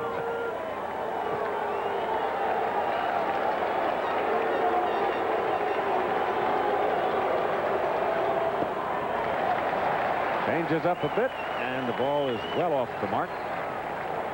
Even the count at 2 balls and 2 strikes. Games 6 and 7, if needed, will be played in the Astrodome in Houston tomorrow and Thursday. Swing, foul tip, held by Ashby, and Wilson is the 9th strikeout victim of the game for Ryan. That ball down and in. You see, there's not a lot of extension on his swing, and he hooks it down into the corner. The only problem, as far as Strawberry was concerned, is will it hit the foul pole?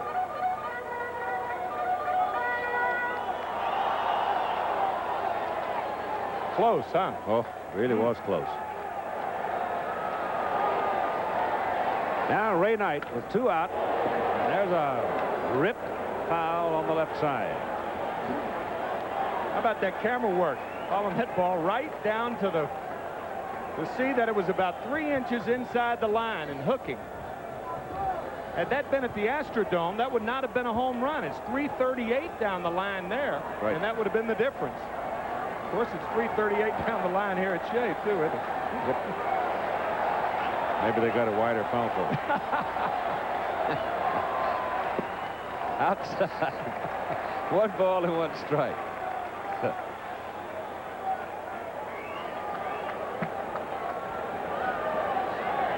Ball just doesn't carry in the dome, though, like it does here at Shea Stadium. It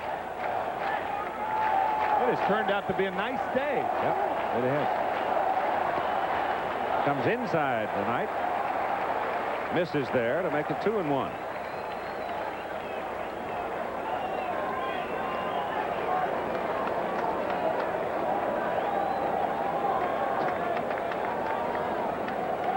I was about to make a comment that there's been less expectoration in this series than any that I can ever remember. And what does Hal do but twinkle? Now it's 2 balls and 2 strikes. But tobacco chewing on these two teams seems to be minimal. Excellent observation. Came from my wife.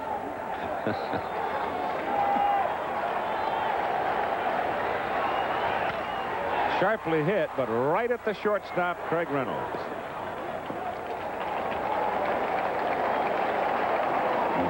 So Dwight Gooden has the first run in his behalf. And he's only even at 1-1 after 5. Back after this word from your local station.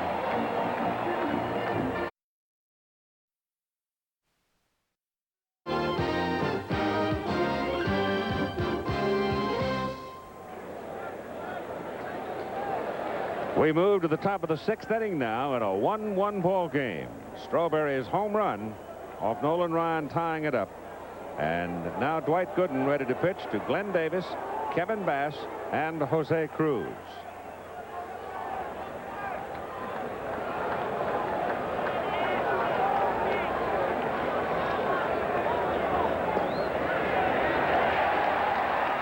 Strike call. Davis, fly ball to right. Hit pretty well, and then looping fly ball to left field.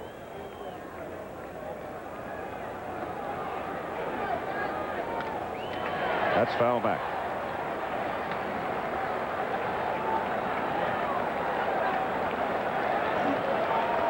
Hello there.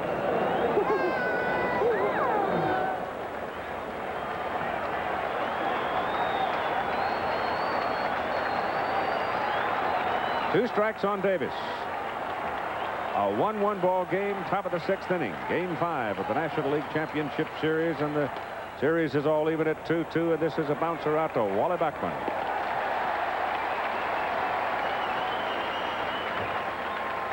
One down. Here's Kevin Bass coming up. At the plate, right fielder Kevin Bass. Bass with a single in 2 trips.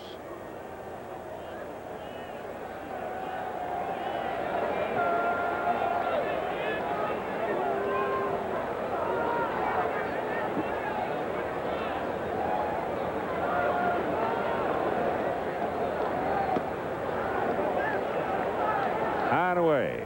Ball 1. Kevin Bass came to the Astros back in 1982 when Don Sutton went to the Milwaukee Brewers. And also coming over to the Astros, Mike Madden and Frank DiPino. And DiPino has since gone to the Chicago Cubs for Davey Lopes.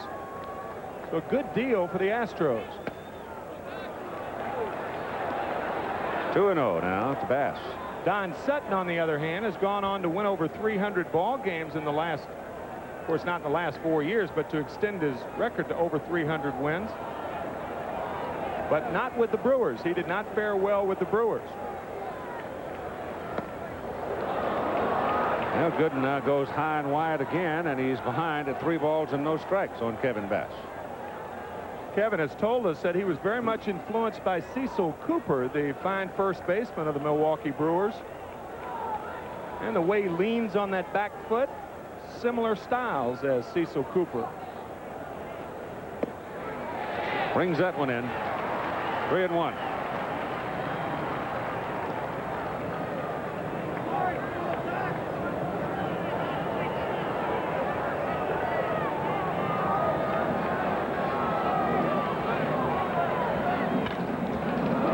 Santana waves at it, hits sharply into left center field, and Bass is aboard with a single. Base hit number 7, and Jose Cruz coming to the plate.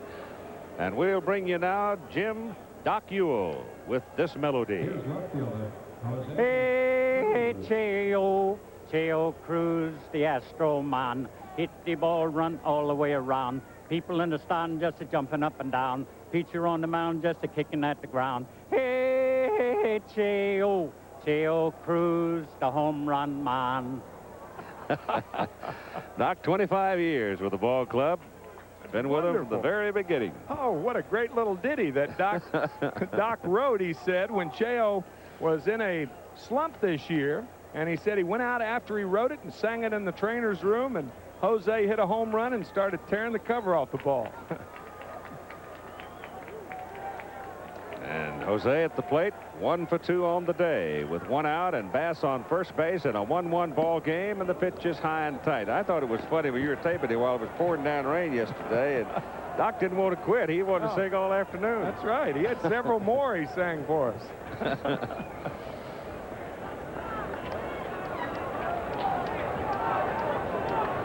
1-7-0 for Houston, 1-1-0 for New York. Bass creeping off first. Cruz shoots it foul upstairs, out of play.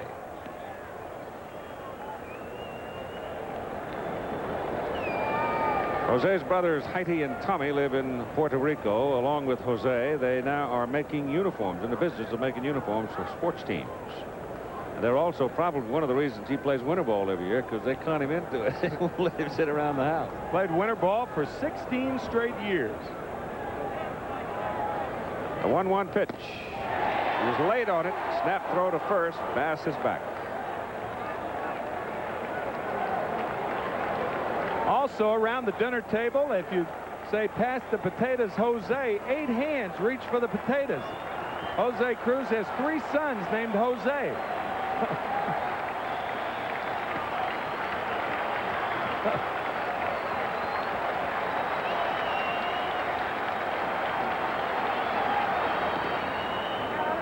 Holding Bass at first. Ashby is on deck. One thing to note about this Houston ball club, it's been the bottom third of the order, though, that's really been pesky. They really have been troublesome for New York pitching. Foul back.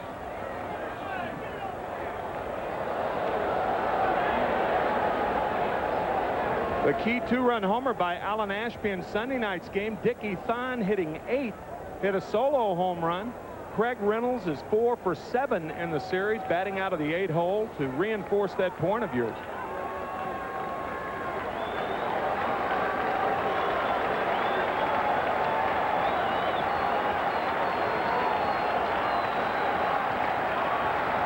One-two to Cruz. Bass goes. Breaking pitch. Carter's throw. Out. Perfect throw by Carter. And he had a very tough pitch to throw. This is only the second Astro that has been caught during this series. Curveball. Bass had a good jump, but watch where the throw is. Oh, that's perfect. Perfect. And 2 down now with Cruz still at the plate with a count of 2-2. That's a great shot and a great indicator of Rafael Santana straddling the bag as opposed to standing in front of the bag and bringing the ball back. Straddling the bag, the proper way to handle it. Gooden's curve is outside to go full now on Cruz.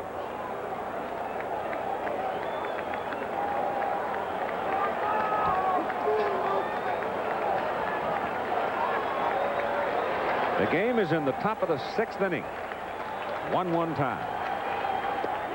Strikes him out. Big jump curveball. So they get Bass trying to steal, and Astros turned away in a 1-1 game.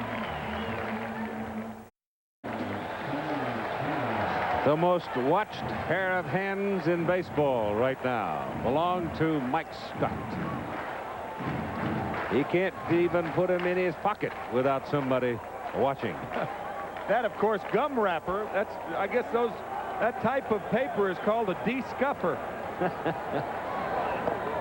Nolan Ryan is out on the mound now and is pitching to Rafael Santana, the pitcher Dwight Gooden, and then Len Dykstra. And we're getting some stirring around in the Houston Astros bullpen as Charlie Kerfell gets up and starts loosening up.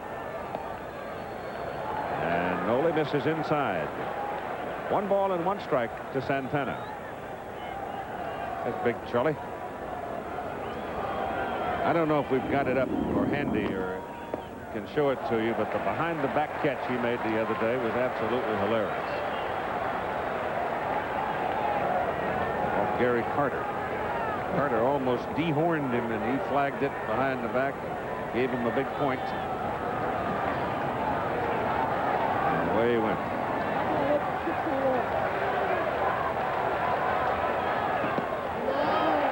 Low and away. 3 balls and a strike now.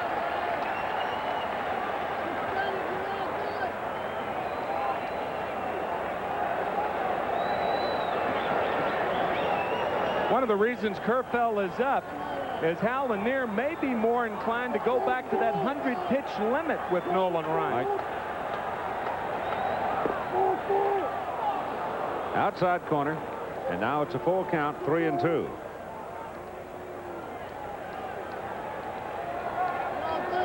Ryan also the 3rd hitter in the 7th inning, and he has thrown 83 pitches so far today. That's popped up and back in the crowd. And for those of you who may not know why he is on the 100-pitch limit, it's because he was on the disabled list for the first time in his remarkable career this year. Strained medial collateral ligament in that elbow. Broken bat bouncer to Reynolds at shortstop. Throws low, but Davis digs it out. Santana's retired. Now the pitcher, Dwight Gooden.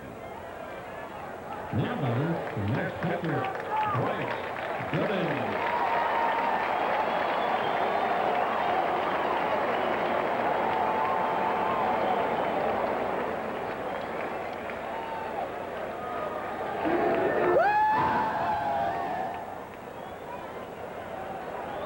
What was that? Blue hair. Strike 1 to Gooden.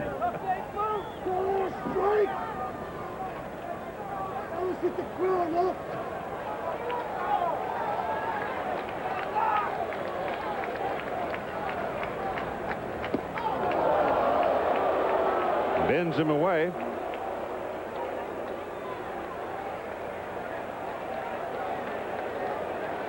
You can see that he wears well.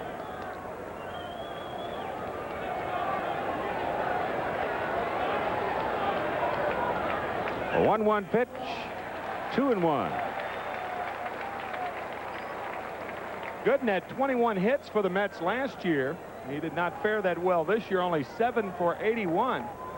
But he is strong. His only home run coming against Rick Rhoden of the Pittsburgh Pirates last year.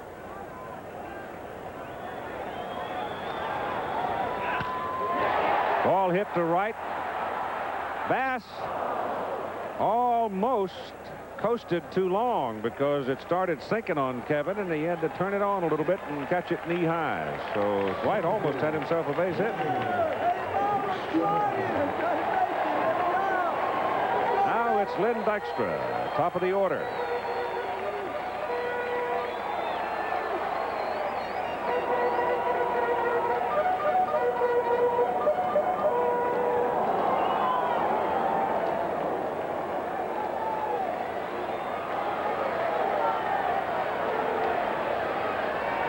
Struck out looking, struck out swinging, and this is a high pop-up to the third baseman, Denny Walling.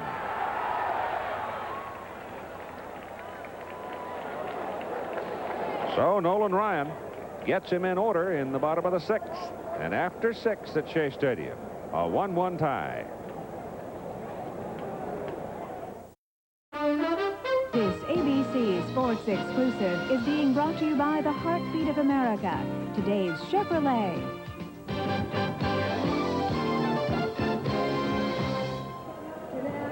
What started out as gloomy and almost a forbidding kind of a day, if you were interested in practicing something outdoors, has turned into quite a nice day.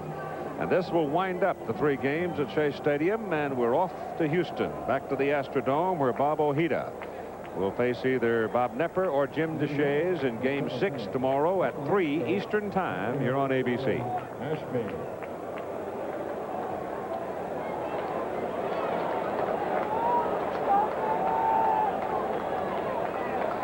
Bottom third of the order, Alan Ashby, Craig Reynolds, and then the pitcher spot. Alan Ashby has struck out looking, doubled, and scored Houston's run. Let's go, Hawkins! Let's go, Blues Cowboys!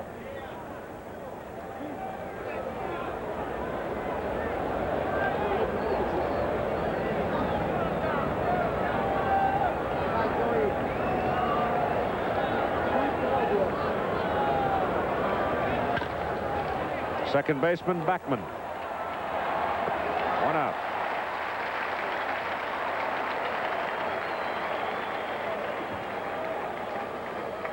Here's Bob Ojeda, who was a winner in game number 2, and he's doing the charting today.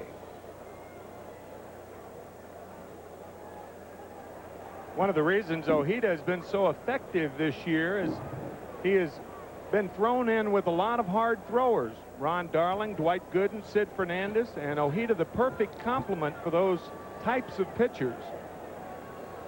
Well, he scattered 10 hits the other night, but even though they had 10 hits, he was in absolute control of the ballgame.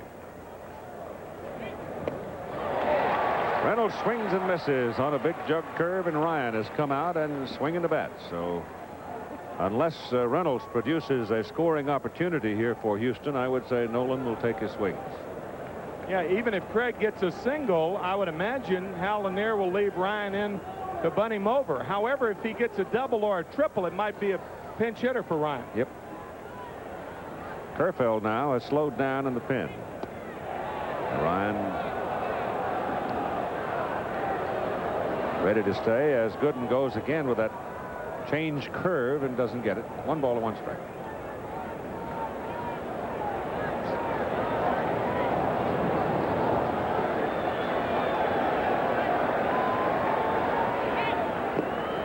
Checks on it. 2 balls and a strike. So now Gooden trying to show Reynolds something a little different, and he falls behind 2-1. Mookie Wilson very, very deep in left field. And we talked about the Mets and how deep their outfielders play. The opposite field, Craig Reynolds would have to hit a ball twice to get it to Wilson right now. Entirely too deep. Gets around on the curveball, hits it to Hernandez. Gooden covers, and Reynolds is out. Houston pitcher Nolan Ryan. It is a little tricky hop, but a hop that to which Hernandez adjusts, because the hop took place far enough away from him to adjust. If that hop takes place with close proximity to a fielder, then it could be trouble, but not that one. And with 2 out, bases empty, Nolan Ryan at the plate.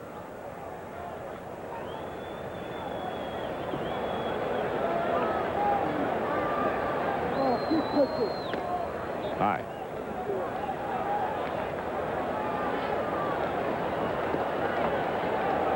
Ball 1 to Ryan.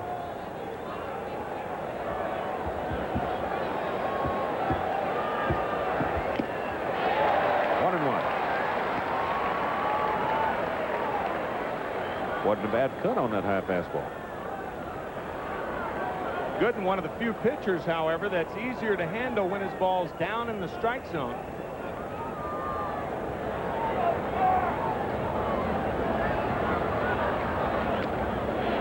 Another foul tip. And it's 1-2. Players used to call swings like that ooh swings, because that's what you get from the crowd, that ooh, and you foul it back. Oohs and ahs. Yogi in the Houston dugout. That still doesn't seem quite normal, does it? The Yogi in the Houston dugout. Anytime you see Yogi away from the New York scene of baseball, doesn't seem quite right, but a good friend of John McMullen, the owner of the Houston Astros, and John asked him to come down and help out this year, and he obliged, and glad he had. Much foul right side. Yogi was talking about his World Series mementos the other day. He said he not only has World Series rings, but he has a silver service, bracelets for his wife Carmen, and even a candelabra from the World Series. 21 of them. If he makes it this year, he ties Crosetti, right? Frankie Crosetti? Oh, he'd be one back. That's right. Frankie has 23. Outside corner, called strike 3. So Gooden gets him in order. Houston has 7 hits. The Mets only 1, but it's a 1-1 tie.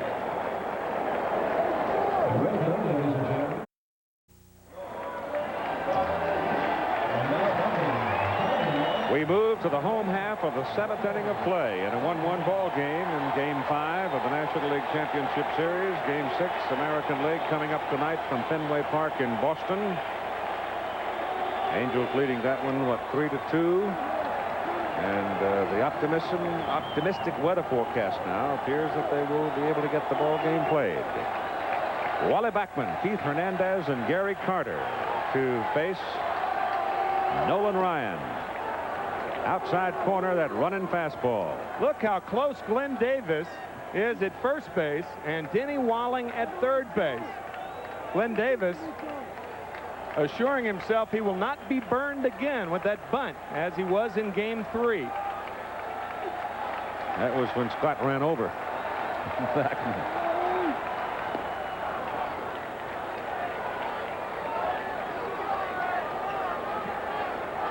Of course, with 2 strikes now, Davis is back into his position. Backman has not tried a bunt with 2 strikes this year. However, Lynn Dykstra has tried to drag bunt with 2 strikes on 3 occasions this year.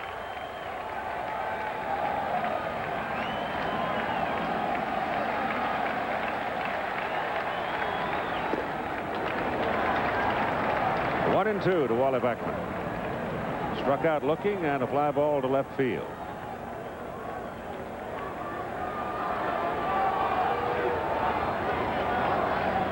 He's hummed it up there 3 times in a row at 90 miles an hour.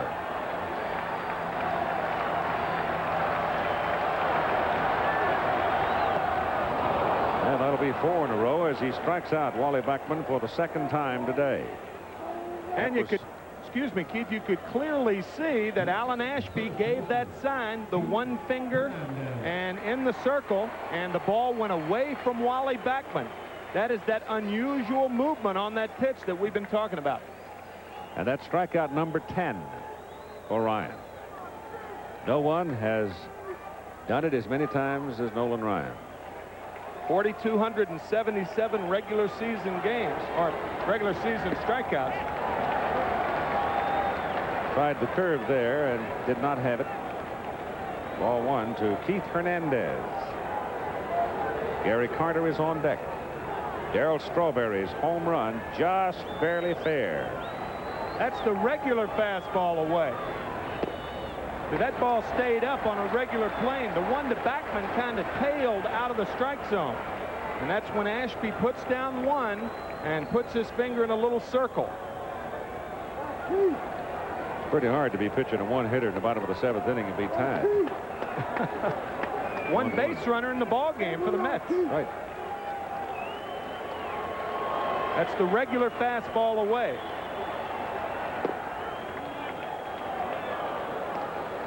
Well, now, it's regular in a sense. Yeah. Well put. Regular old 92 mile an hour fastball. That's hit to right on the nose. Bass will play it. And Hernandez is aboard with the Mets' 2nd hit of the ball game.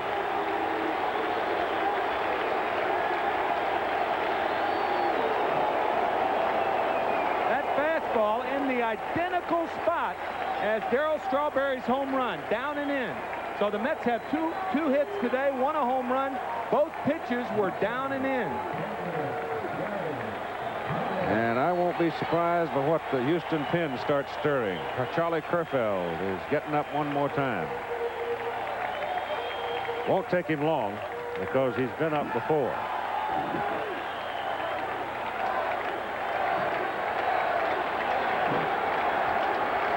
Gary Carter with 1 out, and Hernandez at first base with Strawberry to the on-deck circle. A 1-1 tie in the bottom of the 7th inning.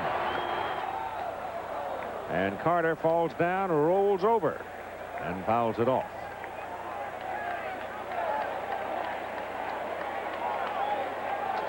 That ball off the front foot of Gary Carter. Gary writhing in pain, but he's had a lot of those. You kind of get punchy from those shots behind the plate. He's pretty well wrapped up these days, yeah, too. He's got tape both ankles, right knee that had arthroscopic surgery last October. He takes a pounding, but he keeps on ticking.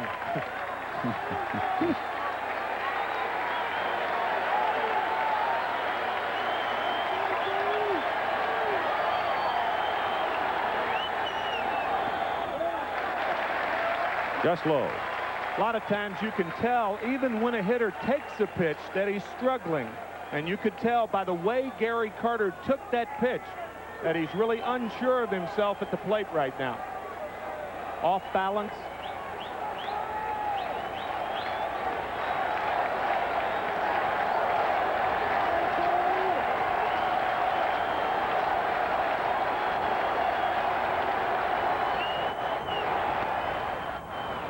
Foul, past third. 1 ball and 2 strikes on Carter. Not smooth. He's jumping at it. Yep. You see, if Ryan had a real true change, I mean, could really slow it up. Big rainbow. Gary might fall down. Something on the outside part of the plate. He has come inside 3 times to Carter. I would imagine you'll see Ashby move away now. We'll see. Hernandez on first with 1 out, and a 1-2 pitch to Carter. Fastball away. 2-2.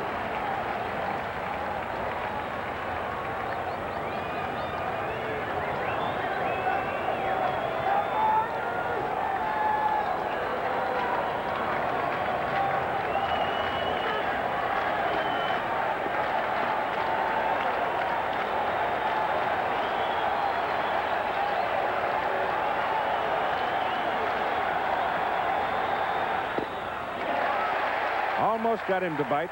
Full count, 3-2. The big difference at 2-2 count and 3-2 count, because now Hernandez will be running in all probability, thereby staying out of the double play unless the ball is really smoked to Reynolds or to Doran. Ryan did not like that last call. He still got his cap in his hand, and he's walking around out on the mound. Not pleased.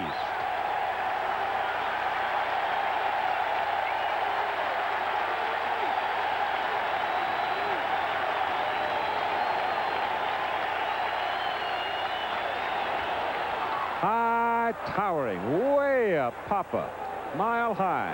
Reynolds, the shortstop. And 2 down. And Keith, I can't believe Keith Hernandez was not running on that play. Regardless of how a hitter's going, I mean, Gary Carter is basically a contact hitter, but Keith Hernandez was not running. Darryl Strawberry coming up. This his last time up. And watch the flight of the ball. It just curls around the foul pole for a home run to tie the game at 1-1. Now with 2 out, Strawberry stands in against Ryan. You think he'll see anything inside this time? Well, that's where you have to pitch him, but not then. Ran that fastball down and away. Swinging strike. See that ball down and in. If you lift that same pitch up about 6 inches, that's where a pitcher really jams a left-handed hitter. And good low ball hitters are more easily jammable than a guy who hits the high fastball.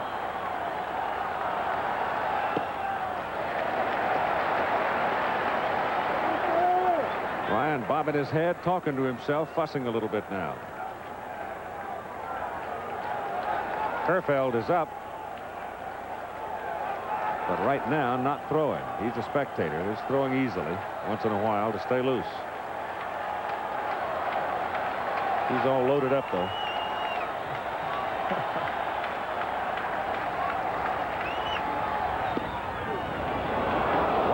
2 strikes now to Strawberry. Well, he had 2 strikes on him a while ago when he hit the home run.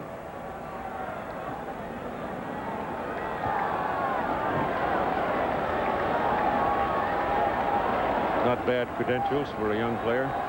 27 of those home runs this year.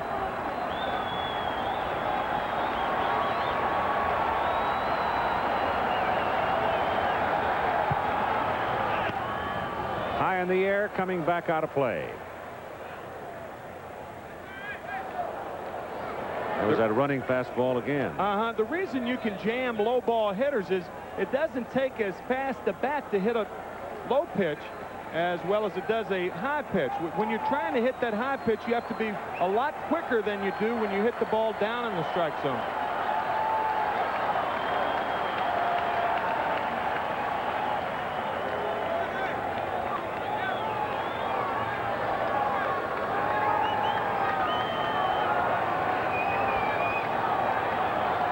One-two to Strawberry. That got a few woos out of the crowd. It was close.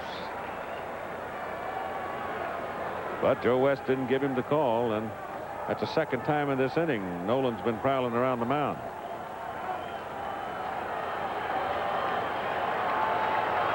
Mookie Wilson watching the goings-on and from the on-deck circle.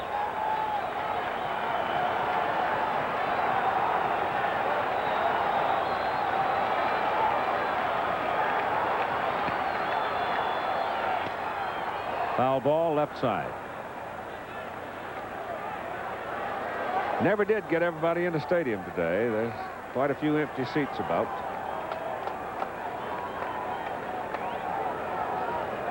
But the decision to play the game, the rain stopped, bingo. Out comes president of the league, Chuck Feeney. He says, get the tarp off. They got it off. They scattered some of that dry stuff around, and we were playing within a half an hour, less than a half an hour.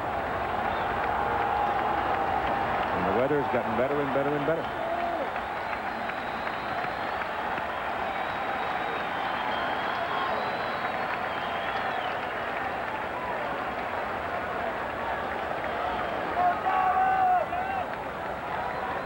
Start the sequence again now after Strawberry stepped out. 2 balls and 2 strikes with 2 out. Hernandez off first. And it's a full count. Well, now Keith Hernandez will be running 3-2 and 2 out. And that's why it's so important not to get in that situation, because now Hernandez possibly can score on a short double or a long single. Glenn Davis will be playing behind Nolan Ryan. The home run hit by Strawberry came on a 3-2 count.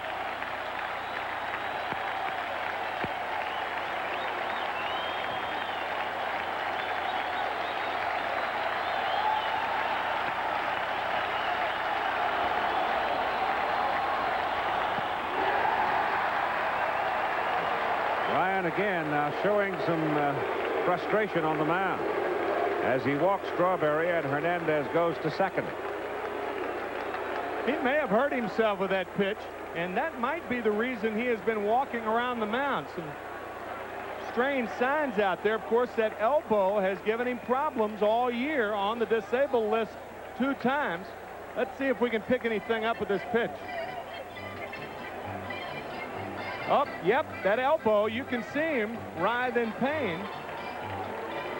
But it appears to be all right. Of course, we mentioned in the second game of this series the fact that Nolan Ryan will have to make a decision this year as to whether to undergo surgery or not, similar to the Tommy John operation. Kerfell waiting in the bullpen for the phone to ring. Mookie Wilson comes to the plate now with Hernandez at second and Strawberry at first. And Wilson has struck out twice today, swinging. 2 out. Mets in the bottom of the 7th inning in a 1-1 tie.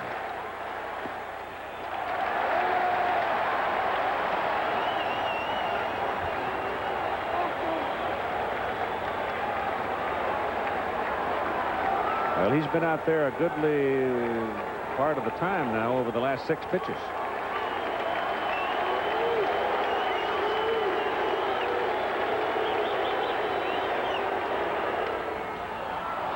high pop to the left side for Jose Cruz, left fielder, and he makes the catch.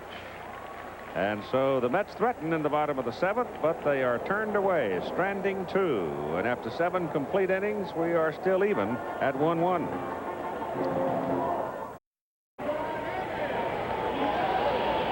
We move to the top of the 8th inning.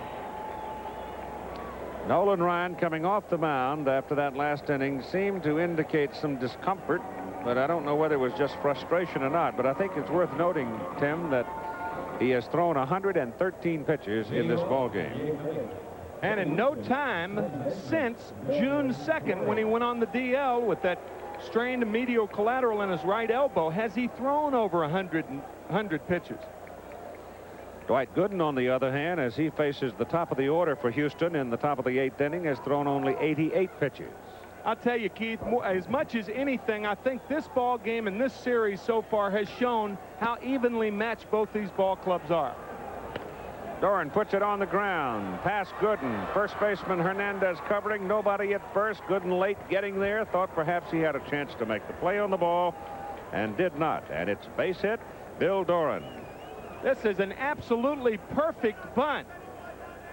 Doran bunts it hard enough. Gooden gets off the mound but can't get to it. Hernandez is made to field the ball and has no play. And Billy Hatcher comes up.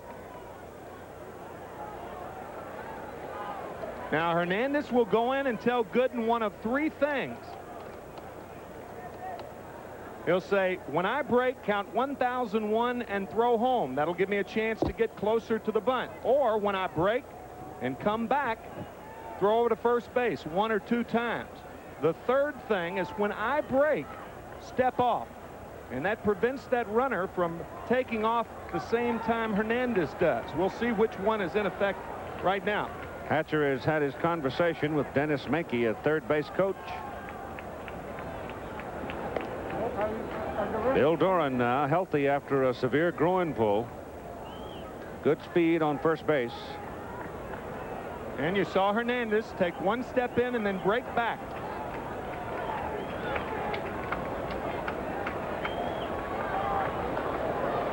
Knight coming in from third.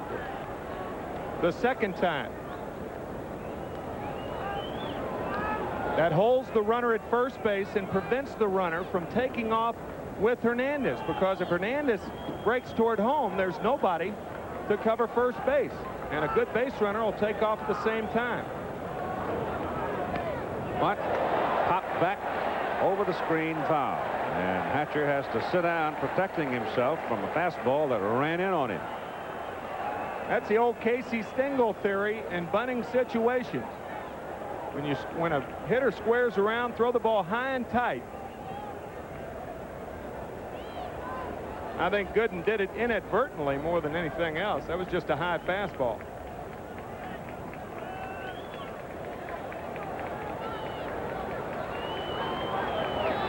On deck hitter, Denny Walling.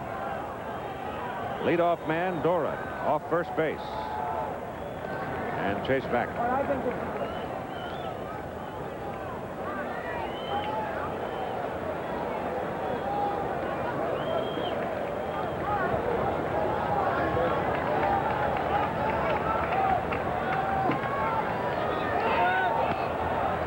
Butts down. Rolling, rolling, rolling, rolling. And Hernandez, letting it roll, suddenly grabbed it. I thought if he'd let it go, it probably was going to go foul, but he decided to heck with that. I got the runner and the ball here together, and let's combine the action, and he got him. And you can't take that chance because it started to roll foul the first time. Doran off on the pitch. Now watch. Now it wanted to roll foul. Now it kicks, and now it's too late. Hernandez has to make a decision, and it appeared he made the right decision. You know what? I think he hit the ball, too, with his foot. Hatcher? No, Hernandez. Hernandez? Like could have. He did barehanded at the last minute, but that ball was going to go foul, then it kicked back fair. And then he made the right decision, as far as I'm concerned. Yep. One. Yeah. Denny Walling is up there with Doran on second base now, and 1 out. And the pitch is low inside, blocked by Carter. Walling singled back in the first inning. And in his next 2 appearances, hit fly balls to left field to Mookie Wilson.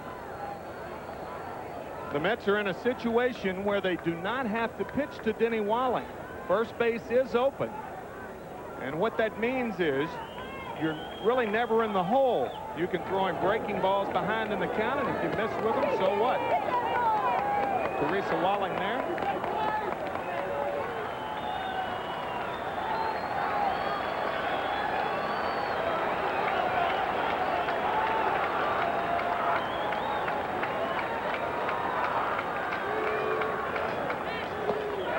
Curveball, strike.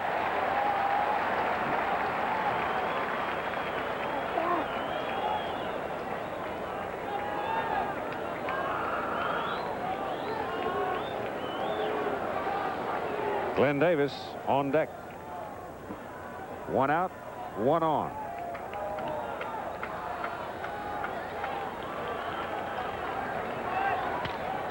Base hit. No. Hung up. Throw it back to second base to get the double play. Everybody's running off the field. That was not the 3rd out. The liner to left was over the 2nd out, and finally somebody remembered to get the double play at second base.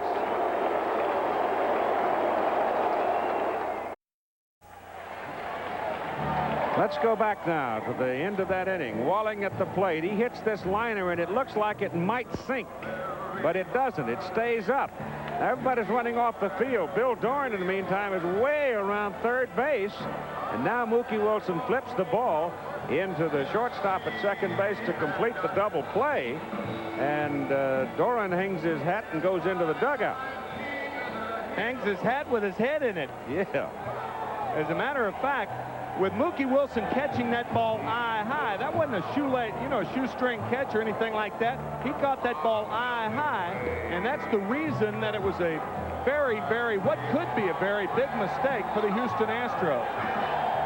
For the simple reason that Glenn Davis is the next guy up at the plate. That's right. And also, you can delay a little bit with Wilson in left field and still end up scoring with Doran's speed, because Wilson's just coming off arthroscopic shoulder surgery and does not throw the ball well. At the very worst, you have runners at first and third and 1 out with Davis up. Knight, Santana, and Gooden now for the Mets in the bottom of the 8th inning. A 1-1 tie. Houston with 8 hits, New York with only 2, and Roger McDowell is now up in the New York bullpen.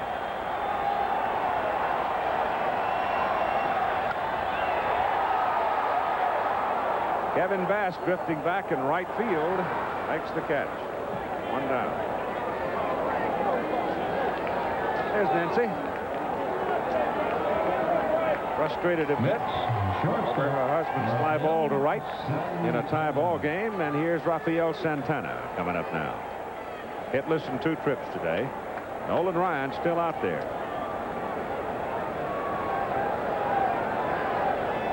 Kerfeld and Calhoun up in the pen for Houston. Fouled back off the hands. Out of play. Right-hander's Kerfeld. Calhoun is the left-hander. He would be a situation pitcher under this circumstance, perhaps one man.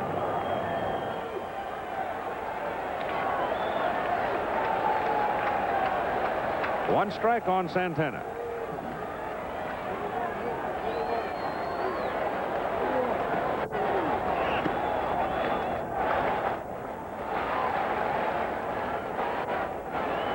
Dwight Gooden, touch for 8 hits, but he's still even.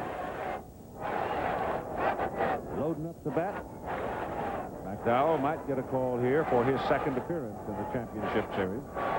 He came in after Fernandez, and Santana swings at a pitch that was up too high, and he knew it. He's going to cock his head and walk away.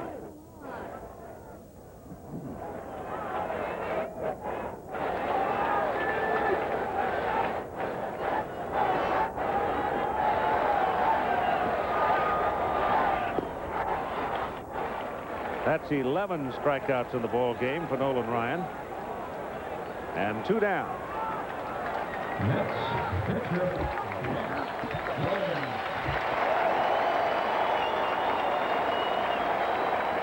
Round of applause for Dwight Gooden as he comes up now with 2 out.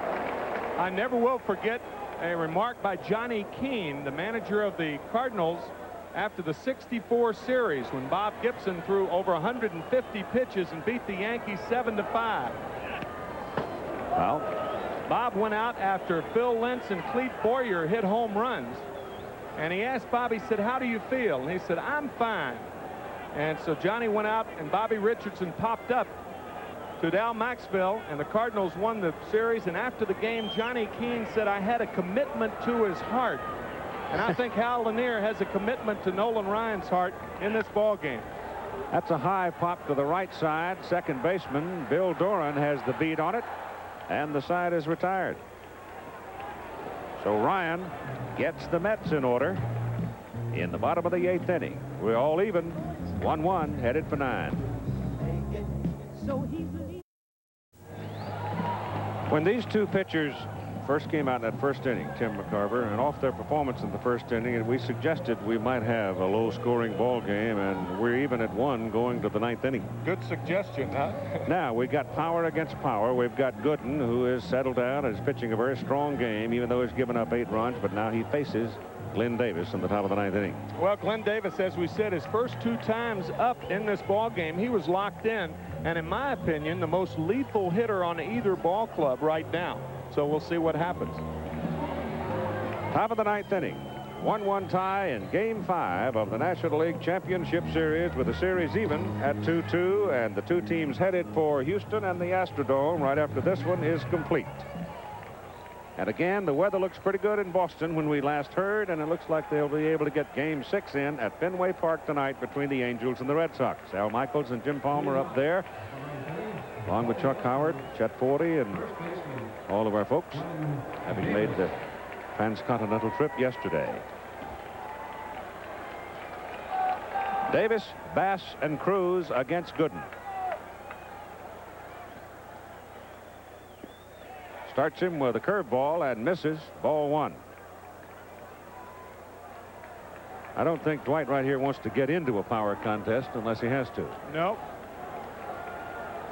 He has already thrown around 100 pitches. Jammed him a little bit with a running fastball, and Davis fouls it back out of play. Mookie Wilson in left field having all types of trouble with that sun, even holding his hand up. As you can see, the shadows now make it doubly tough to hit. And also the sun in the outfield making it doubly tough to catch fly balls. Darryl Strawberry has called time and is walking in from right field. And the center fielder Dykstra is coming in as well, and I think it may be that Dykstra, as much as anybody, wants sunglasses. So I think Dykstra was trying to get somebody's attention out in center field to call time to get his glasses, and he couldn't get anybody's attention, and finally Strawberry helped him out. I think one point that we touched on earlier has really come into play. In rain conditions, the players hang around the clubhouse. They're really not sure they're going to play, and by the time they get into the ball game, they've gone 2 at-bats and really don't know how they made the 2 outs. You don't really mentally prepare yourself like you would if you know the game is going to be played. I think that's one of the reasons for the low scoring in this game. The other 2 reasons, Dwight Gooden and Nolan Ryan. Yeah. 1-1 the count on Glenn Davis.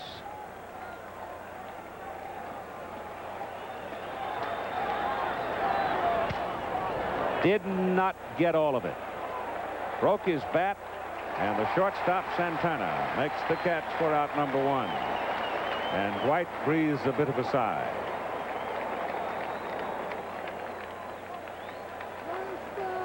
Now it's Kevin Bass.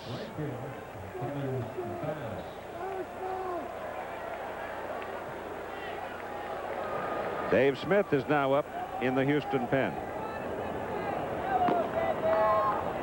Smith was tagged by Dykstra for the winning home run, 2-runner, in Game 3 here at Shea Stadium.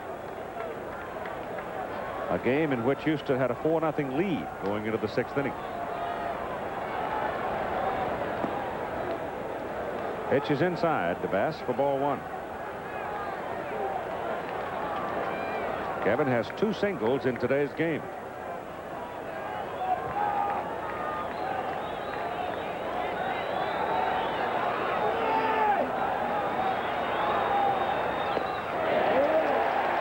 One and one.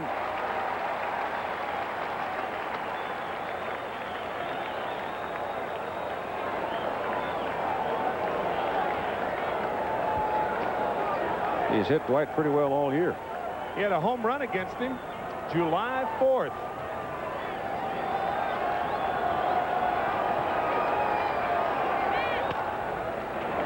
Second baseman Backman handles it. 2 down.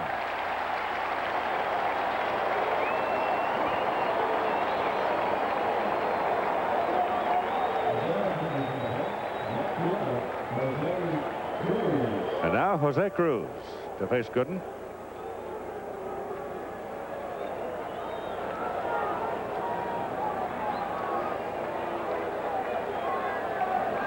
Mets will have the top of the order in the bottom of the 9th.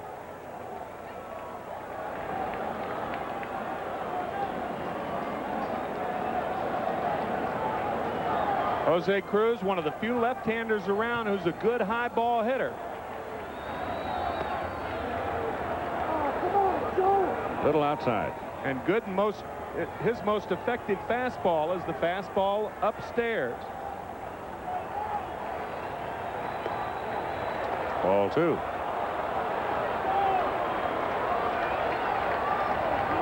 McDowell loosened up some an inning ago and has retired.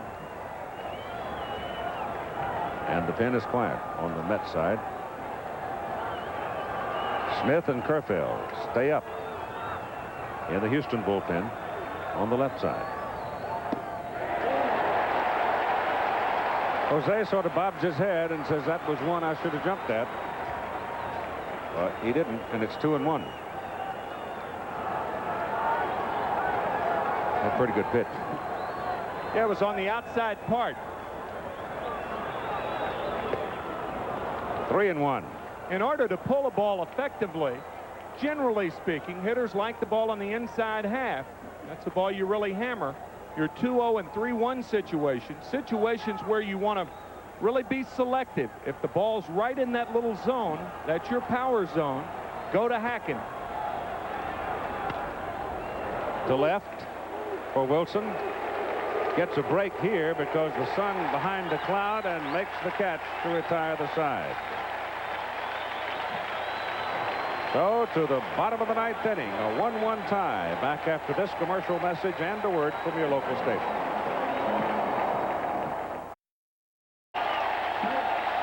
It was Saturday. 5-4 Houston when Len Dykstra came to the plate in the bottom of the 9th inning against Dave Smith. And he hit it out of here, and the Mets won 6-5. Well, he's facing Nolan Ryan today, who's thrown 120 pitches, leading off the bottom of the 9th inning in a 1-1 tie. And the pitch is inside for ball 1. Smith and Kerfeld up and throwing and ready in the Houston bullpen. So Ryan chased him off the plate with that first pitch inside and low. And comes outside, and it's 2 balls and no strikes.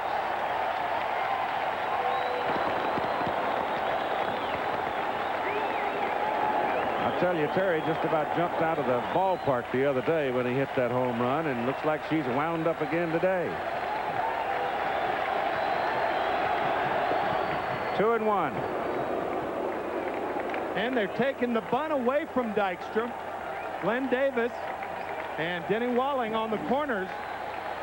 So it's not a good idea for Dykstra to try to bunt it here.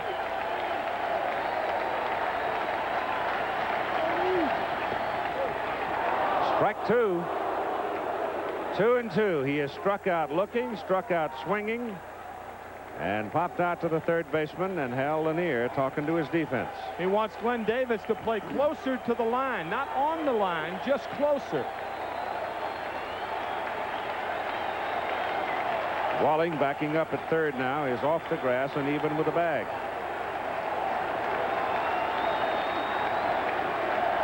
Two-two pitch. Hit, little soft fly ball to right. Bass coming on and makes the catch. One down.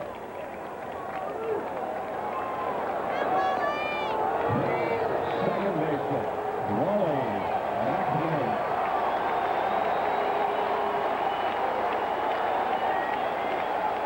Wally Backman. Struck out twice today. Hitless in 3 trips.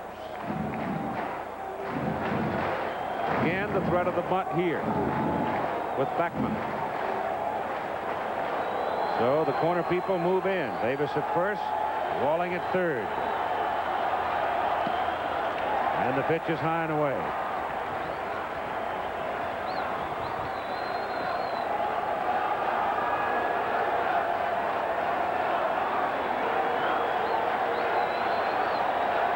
Very calm Met dugout.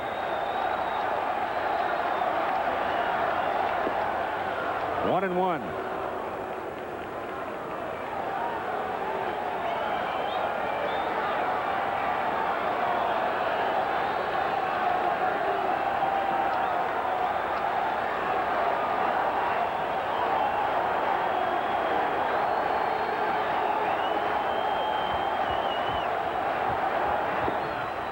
One and two, and Ryan is under 90 now. He's gone 88, 89, but that time, on the swinging strike, he moved it back up to 92.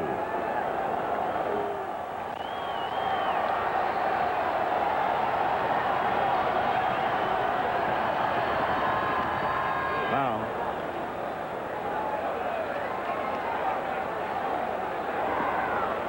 Keith Hernandez.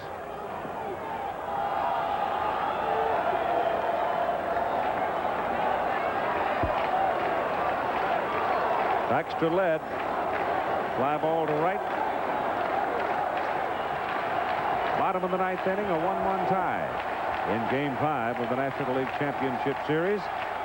And from here, they head for Houston to play tomorrow afternoon at 3 Eastern Time in the Astrodome.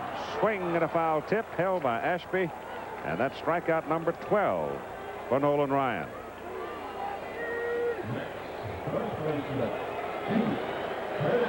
The Ryan Express continues to blow people away, and he just blows Wally Backman away. That's pitch number 130.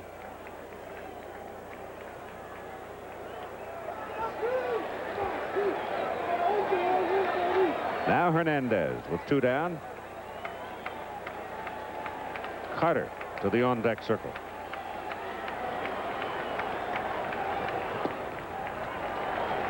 Ball 1. Really admire Hal Lanier.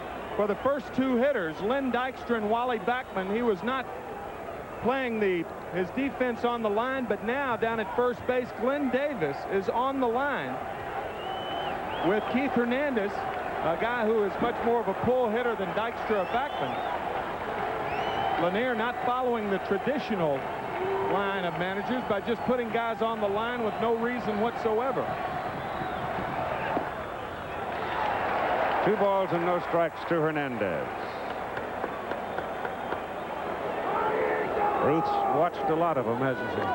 Certainly has, but she's never watched a World Series game where Nolan Ryan has participated.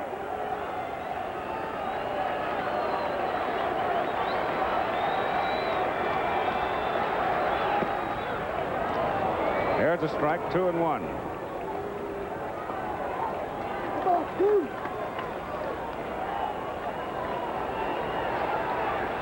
Well, you go back to that 2nd inning, don't you? When you start recounting it.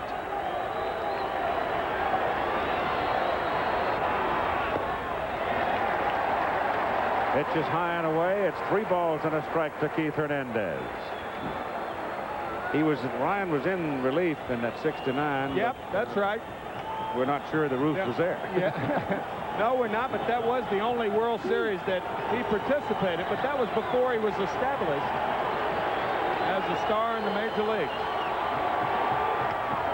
Ball is hit high in the air and will stay in the park. A lot of room for Kevin Bass as he angles over to the line and makes the catch for the third out. So Nolan Ryan, headed toward 140 pitches in the ball game, goes 9 innings. He's allowed 1 run and only 2 hits and struck out 12.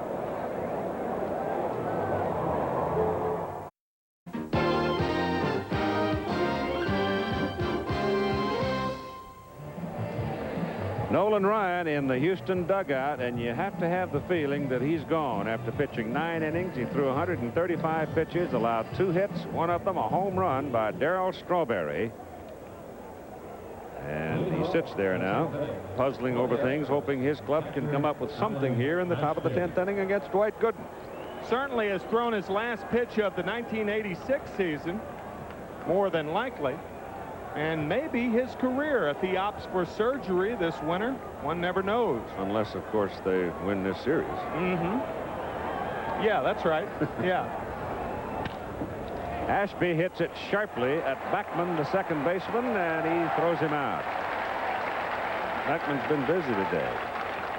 I believe this is the first time that Dwight Gooden has ever gone past the 9th inning.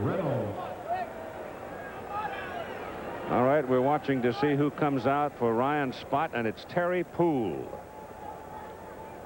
Terry Poole comes out carrying a bat. This, to my knowledge, now we're not sure on this, but to my knowledge, it's the first time that Dwight Gooden has ever recorded an out in the 10th inning. He has never pitched past the 9th inning in his career. So he gets Ashby to bounce out to the second baseman, and here is Craig Reynolds, the shortstop, who's hit into a double play and singled in 3 trips. And it's a strike to him.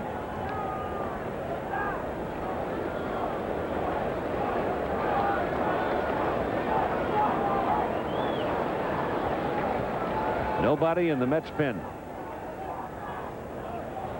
I don't know if it'll be Kerfeld or if it'll be Smith coming out of the Houston pen. Al Lanier said that if he had that situation of Game 3 with the Astros leading in the 9th, that he would do the same thing and bring in Dave Smith. We'll see. Coach, he likes Smith protecting. Yeah, that's right. Tie ball game, he likes Kerfeld. A lead, he likes Smith. Dandy curveball.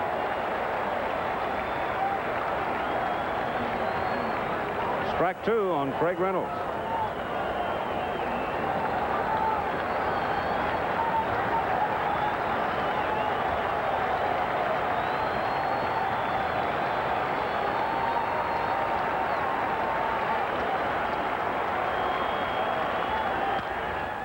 To the right side, one-handed by Backman. He has 2 putouts in this inning.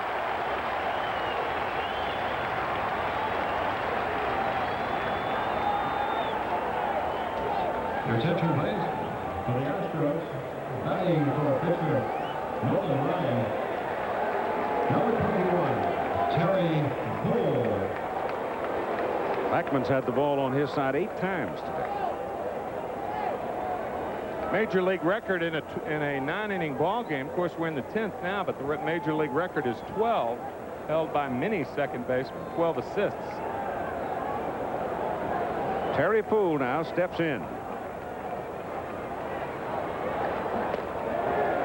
The Canadian who lost his job literally to Kevin Bass. He was injured. Bass came in and played very, very well, and Terry was never able to move him out. But he's a tough guy coming off the bench.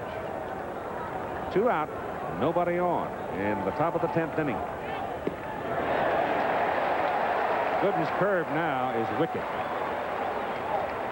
He does have a tendency to get stronger as he goes along, but he's never gone along this long. Terry Poole, as you saw, 1 for 1, 10 for 19 in the 1980 series. That curveball was up in his eyes, and he leveled at it but fouled it away.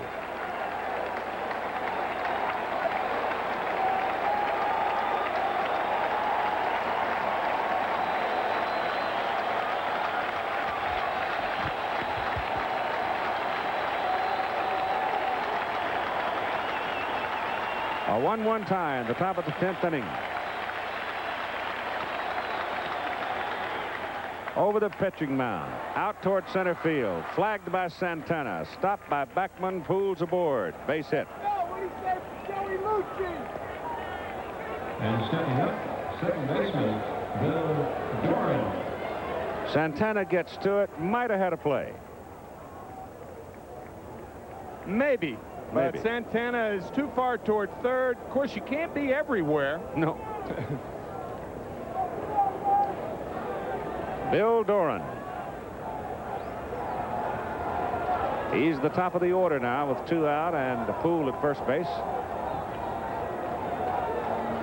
Terry Poole has been bothered with a chronic hamstring problem throughout the 1986 season. But it appears to be well now, and when it's well, he runs well.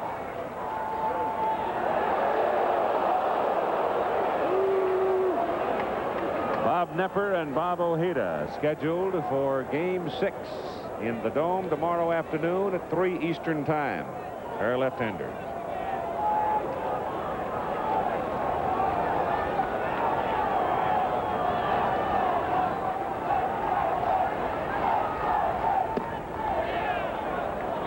Just high.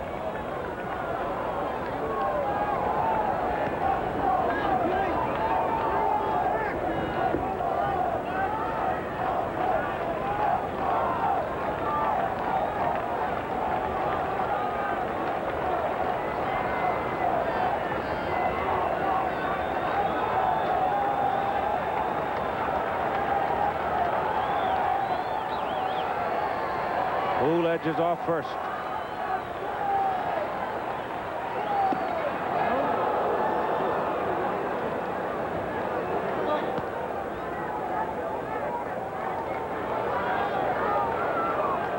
Sun now has gone back behind the clouds, but you can see more sky right now than we've seen in 2 days. It's like the storm has passed New York by now. Who goes? Throw by Carter. Ball is backed up by Beckman and saves the base. Well, I must say that Dykstra was on the dead run coming in to back up also, and it might have been hazardous for Poole to risk a run at third if it'd gotten through.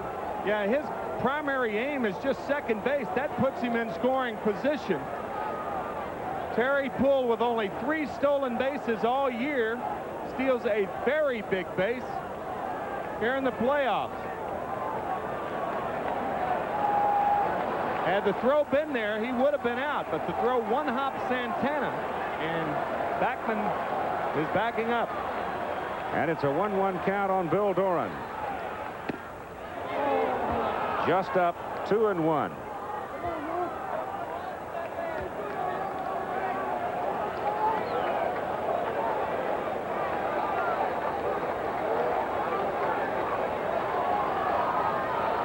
Some of the folks that didn't get in today.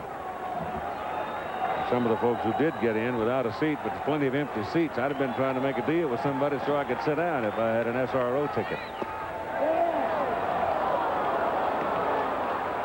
It is 3 balls and 1 strike to Bill Doran. And now, Dwight Gooden's got to do some pitching. Well, and you got to figure out, would you rather pitch to Doran, a 276 hitter, or Billy Hatcher? Billy Hatcher, a right-handed batter, and I don't think they're going to give in to Bill Doran in this situation. You might see another curveball. Not with first base open. He's on. Some walks are good walks. Other walks are bad walks. That was a good walk if you're playing the percentages. Because I think with the go-ahead run at second base, you would much rather face Billy Hatcher than Bill Doran, especially if you're a right-handed pitcher.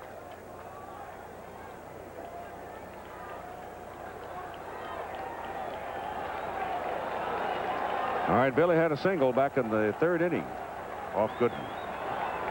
Who is the lead runner at second base? Doran on first with 2 out.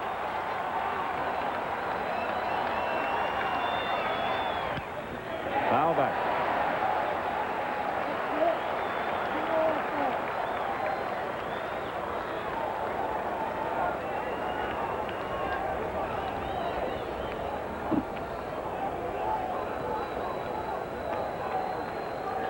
It is a relatively self-defining circumstance. You've got 2 out in the top of the 10th inning in a 1-1 ball game, and a series is tied 2-2. You got 2 runners on, and basically it's Dwight Gooden against Billy Hatcher.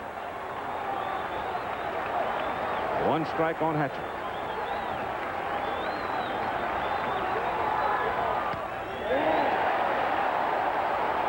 Billy clutches at his bat. That was a pitch he thought he could and should have handled.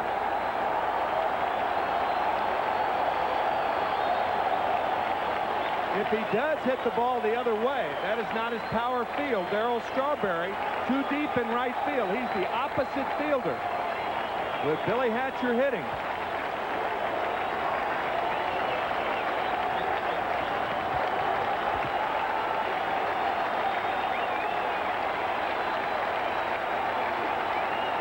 Two-strike pitch. Ball is hit to right. Down the line. Strawberry on the move. Makes the catch.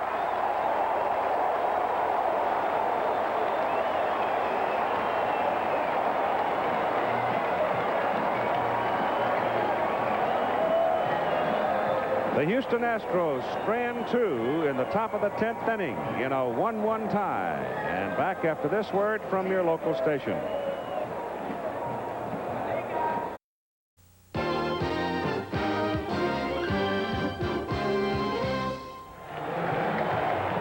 Anything that has the suggestion of rally around it is now being extricated from whatever it's been in, including the Mets version of the rally cap. Charlie Kerfeld is on in relief of Nolan Ryan. He pitched in game 2, got a double play. He came in game 3 and got 6 in a row. What did he get? 3 in a row. So he's done his job each time he's been in the ball game. And now he's pitching to Gary Carter, Darryl Strawberry, and Mookie Wilson. A 1-1 tie at the bottom of the 10th inning at Shea Stadium in New York.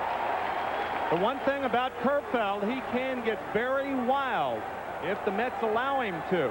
Mets, however, on the other hand, a free-swinging ball club.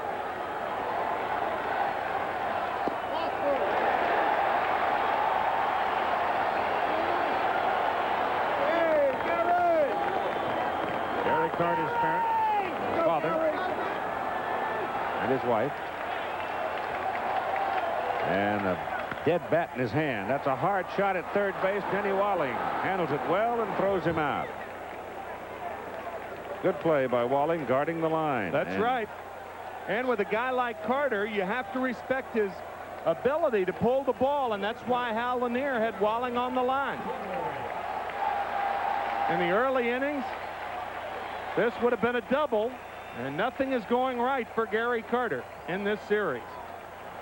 Darryl Strawberry inside.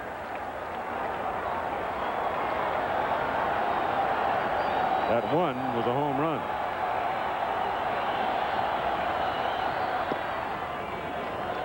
Count is now 1-1. Strawberry hit it on a 3-2 count in the bottom of the 5th inning.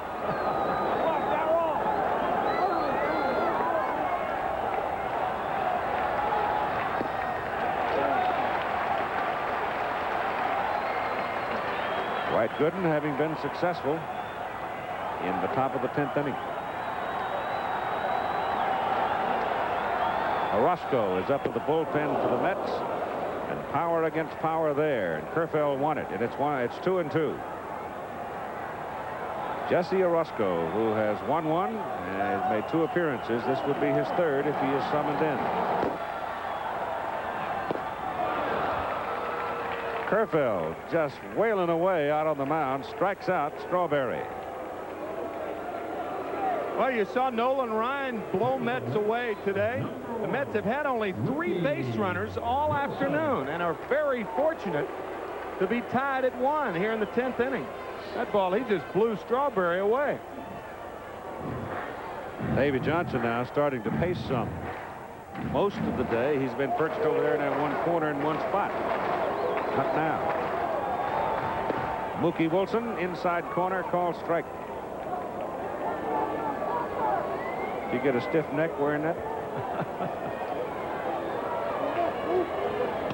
Foul ball, strike 2. That's the first slider that Kerfell has thrown. And usually Alan Ashby will work him to the point where he will not throw a breaking ball unless he's ahead in the count. So you may see another one here.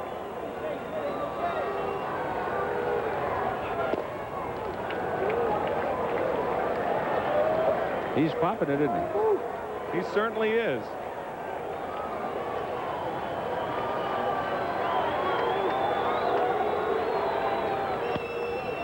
Fouled away left side.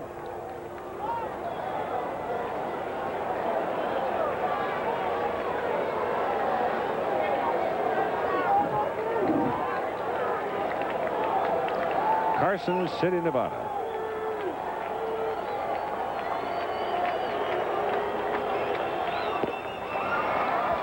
Struck out 2, and he comes bounding off the mound, having retired 3 in a row, and we are headed for the 11th inning in a 1-1 tie.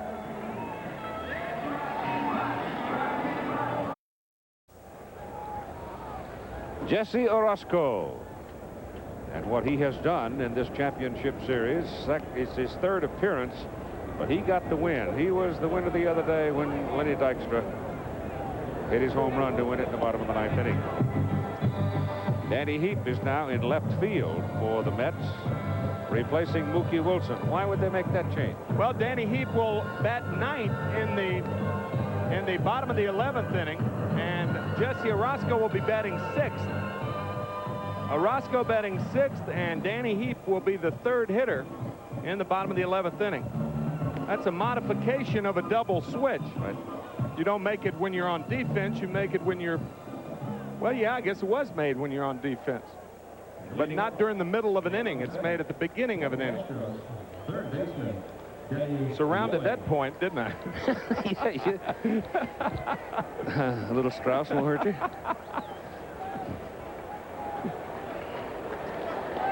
All right, Denny Walling, Glenn Davis, and Kevin Bass are coming up here in the top of the 11th inning. And coming up tonight at 8 Eastern Time, Game 6 of the American League Championship Series. Al Lanier usually pinch hits Phil Garner against a left-handed pitcher in a spot like this, but not here. Interesting. Foul back.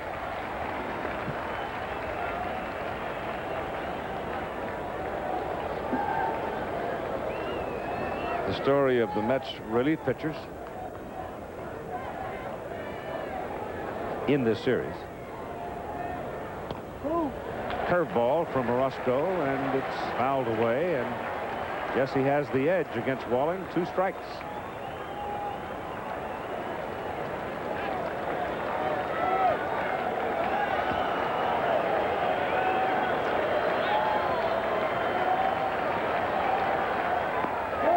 Went fishing and struck out.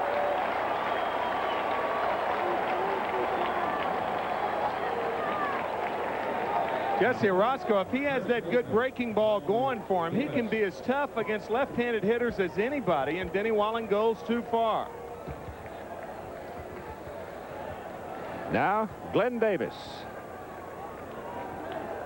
We are in the top of the 11th inning. If you're just getting home in time to have a look at it, it's 1-1 between the Mets and the Astros. The series now moving back to Houston as of tomorrow afternoon, 3 Eastern Time. And, of course, tonight here on ABC, the American League Championship Series out of Fenway Park in Boston between the Angels and the Red Sox. Angels leading that one 3-2. Davis missing the curve, and it's 1-1. And we just saw a version of the Houston Astro rally caps. Different teams, different rally caps. It's still 1-1.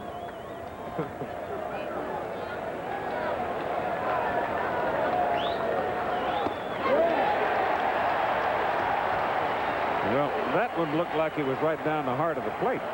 Well, that's what that breaking ball will do to hitters. It'll make them tentative on the pitches that technically is their strength.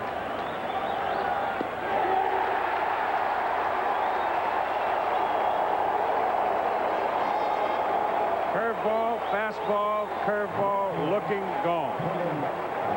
That was that backdoor curveball. Curveball, breaking ball on the outer part of the plate. Right down Westheimer.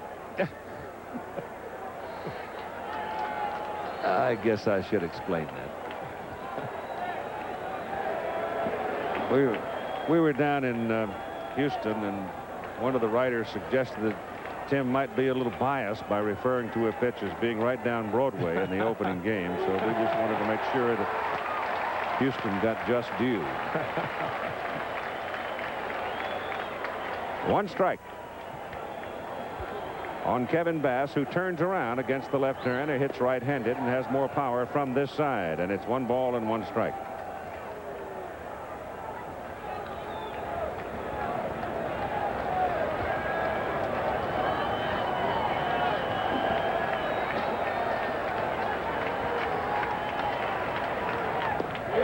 Look at that thing snapping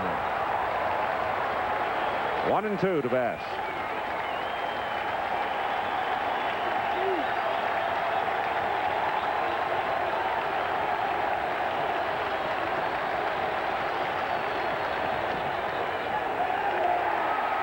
Roscoe throws him out. And he too does his job. He strikes out 2, as did Kerfeld, gets him in order. And we're headed for the bottom of the 11th inning in a 1-1 tie. 1-9-0 for Houston and 1-2-0 for the Mets. Houston has left 7 on base.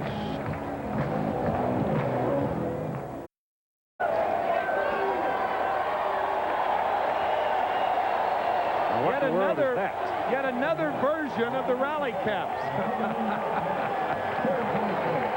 Tell you, you get a little goofy in those dugouts. You know, you can't do anything. The team that's out on the field, it's up to them. And I'll tell you, in the dugout, it's tougher to watch these games than it is to play in them. And you've seen how tough it is the last 2 innings with the pictures of the rally caps. Charlie Kerfeld, 6'6", about 235 or so pounds. Stomping up and down. And ready to pitch now to Ray Knight, pinch hitter Lee Mazzilli, and then Danny Heap. It'll be Heap's first time up as well.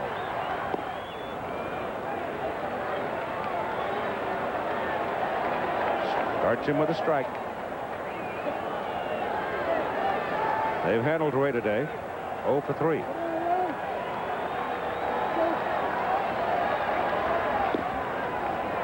Outside corner. Kind of get the feeling in this game that nobody's ever going to get another hit. You do. Another night in New York. No contest, yeah. Finish it after breakfast. Game called on account of pitchers too tired. Foul ball left side. Well, the starters, Ryan went 9, allowed 2 hits and 1 run. Gooden went 10 and allowed 1 run.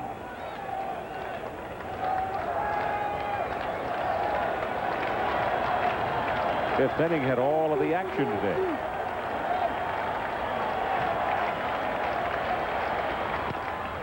Over the middle and flagged down by Doran. Throws and gets in. Pretty good arm shown there by Doran. He is just a fine all-around ball player. Watch how he plants. Of course, Ray Knight is not going to get too many infield hits. Ray is not a fast runner. Watch how Doran plants so he can get something on the ball. Fine play by Doran. Lee Mazzilli now will hit for Santana. At a pinch hit single in the series.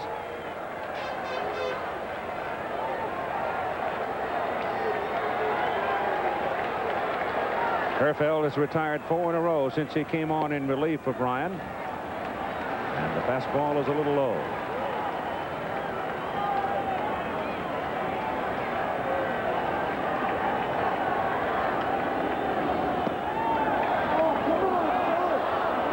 Inside corner for a called strike.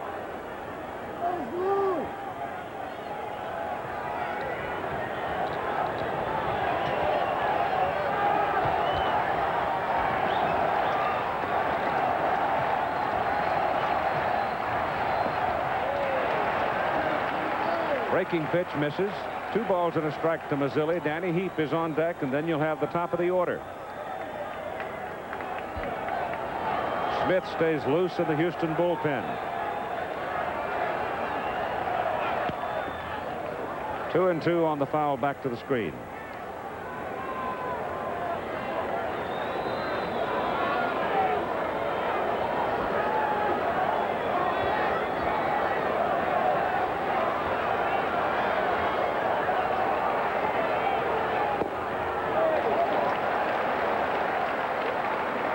Had to be low. That's one thing about Lee Mazzilli. He will make you throw strikes. His value increases as a pinch hitter. 3 balls and 2 strikes. Hit on the ground to Davis at first base. He'll do it himself. 2 down.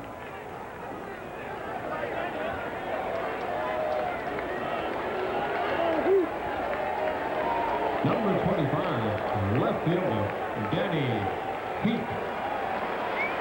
If you were the first baseman, this is how you would have fielded it, I'm sure.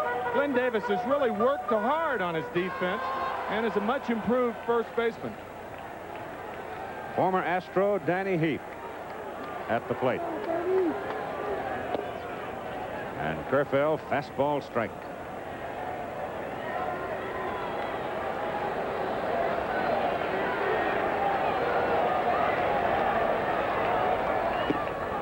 Change, drifts outside. Guarding the lines as Dykstra swings a bat in the on-deck circle. 2 out in the bottom of the 11th inning. That ball is hit sharply, but it's going to be foul into the crowd down the left side. Danny Heap, one of those Astros involved in that dramatic 1980 series against the Philadelphia Phillies. Now he's a Met, and this series is becoming just as dramatic as the 1980. He came to the Mets for Mike Scott back in 1982. Called him out. So Kerfeld has now struck out 3, retired 6 in a row, and we are headed for the top of the 12th inning in a 1-1 tie. As you see, the strikeout pitch by Kerfeld. That thing took a pretty good dip too, didn't it? Yeah, Danny tried to hold up on the slider in the dirt, but he just couldn't hold up. He went too far.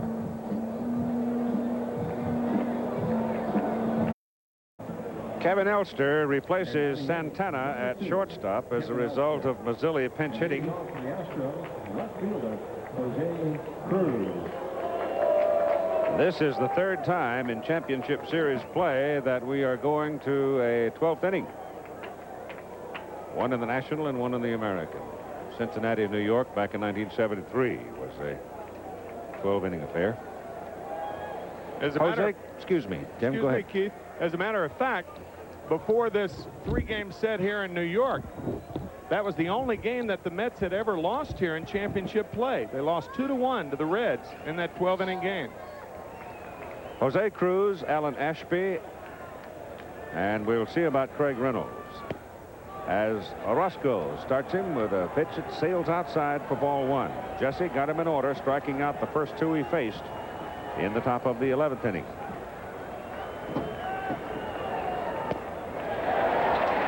That's a strike.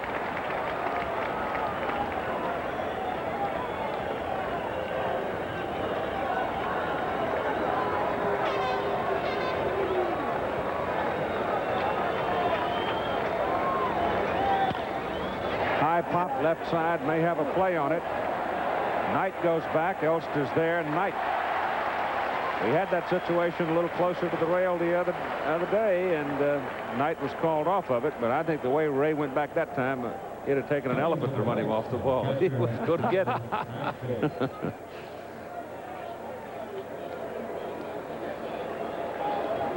Now Ashby hitting right-handed. And Orozco's retired the first 4 he's faced. It has been pointed out to us that the way the Reds won that game back in 1973, that 2-1 12-inning game, a Pete Rose home run in the 12th inning off Harry Parker. Breaking pitch, and Ashby misses. Dickie Thon has now come out for Reynolds. Thon had a home run himself solo the other day when 3-1 win in game number 4.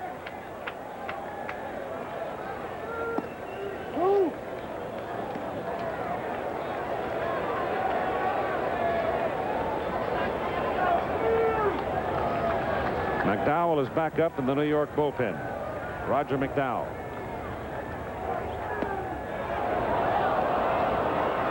That's 2 balls and 1 strike.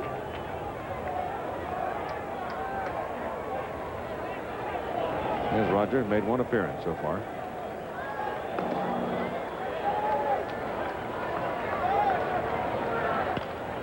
High right side foul.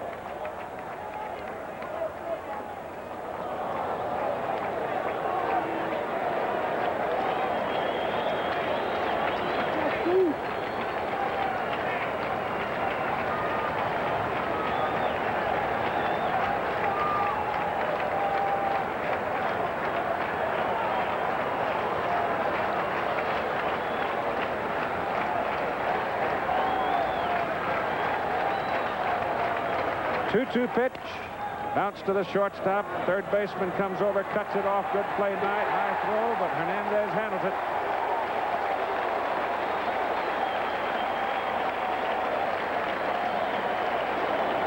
Don't know if Elster would have gotten him. Elster was too deep. What's always amazed me is quickness at third base does not necessarily indicate speed. We said Ray Knight does not run well, but he's quick. Brooks Robinson the same way. The quickest guy, 2 steps, 2.5, 3 steps, but he couldn't run real fast. Now Dickie Thon steps in. That 1 hit was a home run into the Houston bullpen in left field. Davey Lopes has come out to the on-deck circle now and will hit for the pitcher Kerfeld. That means Smith will be next for Houston. Dave Smith. He was the man shocked by Dykstra. The 2-run home run that won here on Saturday. But he had 33 saves during the regular season. And the man leading off the 12th to face Dave Smith, Lenny Dykstra. 2-1.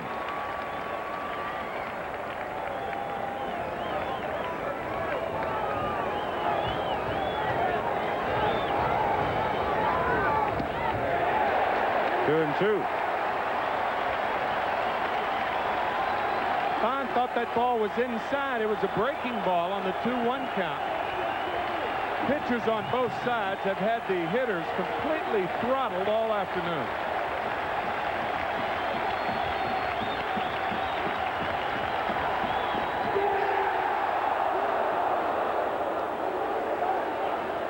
Jesse begging it a little bit as he came bouncing off the mound, but no call on it. So now it's 3-2.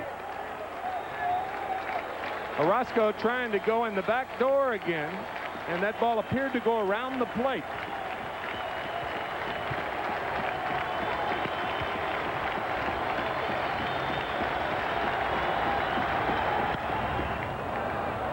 Fly ball to center field for Dykstra. Side retired. Orozco has retired 6 in a row. And here we go to the bottom of the 12th. A 1-1 tie.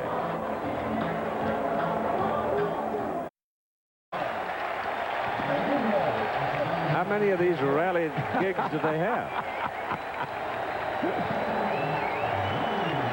Well, Davey Lopes was in the on-deck circle to hit for the pitcher's spot, but pitcher's spot never got up as Thon hit a fly ball to center field. That means Charlie Kerfeld is back out on the mound, and it's Charlie who will be facing Dykstra, Beckman, Hernandez.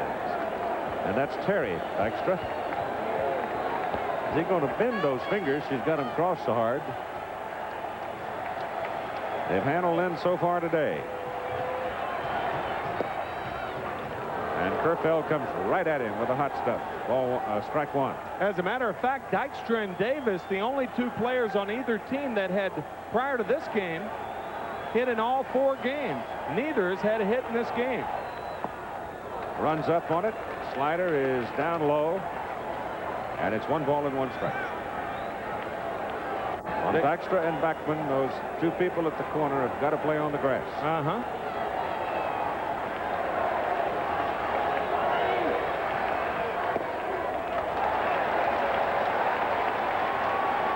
That makes it 2-1.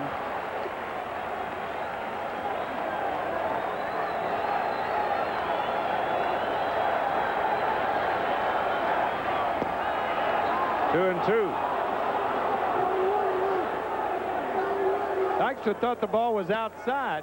13 Mets have gone down in a row. They have not had a base runner since the 7th inning, and only 3 in the ball game. Dykstra thought the ball was either low or outside. But the umpire does not necessarily need agreement for him to call it a strike. Different union. Yeah.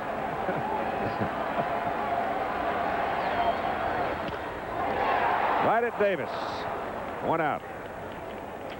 Sharp shot bouncing 1 time.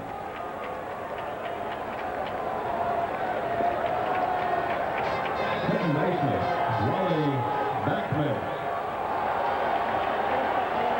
Now Wally Backman.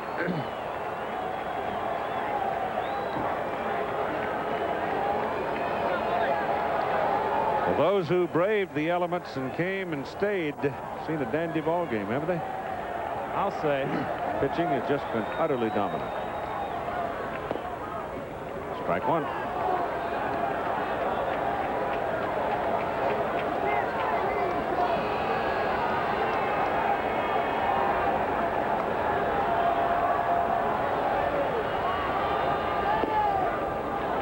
Strike 2. Keith Hernandez, 3rd hitter. Kerfell working quickly. As soon as that batter's in the box, he's pumping. 1 and 2. Gosh, you know, for the last 3 years, Charlie Kerfell has been in the instructional league at this time of year.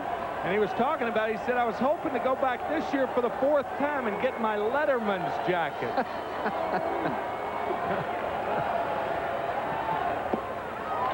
He'll get a Letterman's jacket. And he really wants if he keeps working like this. That's right. He had a picture the other day of the Bird up in Boston watching the California-Boston game, Mark Goodrich. But the people who adorn Charlie Kerfell's locker, foul ball, left side, are the Bird, Fidrich, the Boz, Brian Bosworth, the linebacker from Oklahoma, and Jim McMahon. And he also has McMahon's latest poster, including autograph, and practices outrageously up and down the halls of the clubhouse. Whoa, it's off the 3rd baseman. Shortstop Thon picks it up, and Backman is aboard. A bullet that handcuffed Denny Walling. Ricocheted to Dickie Thon, but with Backman's foot speed, he's on. Only the 3rd hit of the ball game, and I assume it will be a base hit. Walling on the line because of Backman's propensity to hit the ball down the 3rd base line. He was properly positioned, but the short hop just ate him up. It has not been scored yet. I assume it'll be a base hit. We'll see. It was a rip. Hit the ball very, very hard.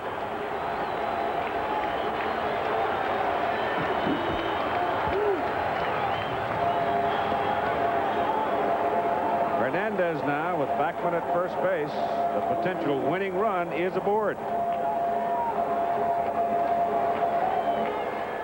And we're at the bottom of the 12th inning.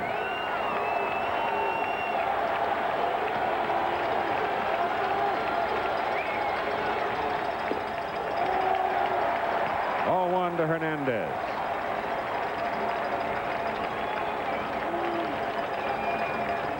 We're still waiting for the call from the official scorer. It is a base hit. Sort of figured it would be because it's almost unfair not to call it a base hit. The rocket.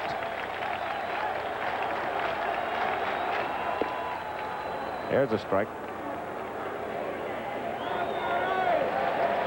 Keith Hernandez habits at the plate force a pitcher to slow down a little bit. He'll back out of there if a pitcher's working too fast with him. And Kerfeld loves to work fast. One out. Backman at first. The ball gets away from Davis on the throw over there, and Wally Backman turns at second base.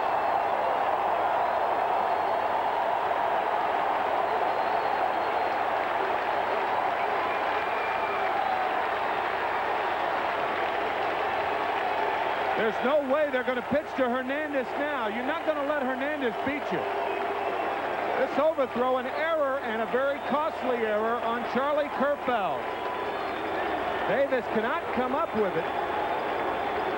So I'm sure they'll walk Hernandez in this situation. With Carter having such a disastrous offensive series so far, they're going to leave it up to Carter, I'm sure.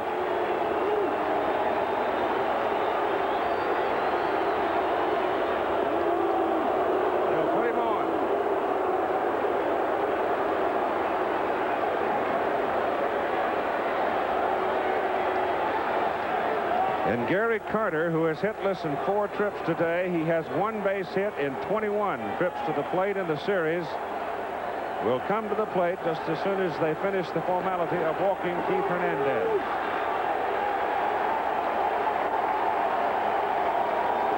The winning run is now at second base.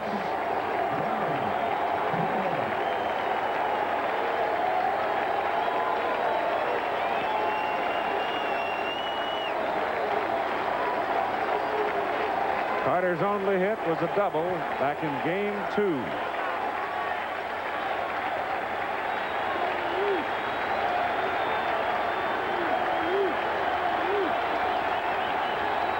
The pen is quiet. It's up to Kerfeld.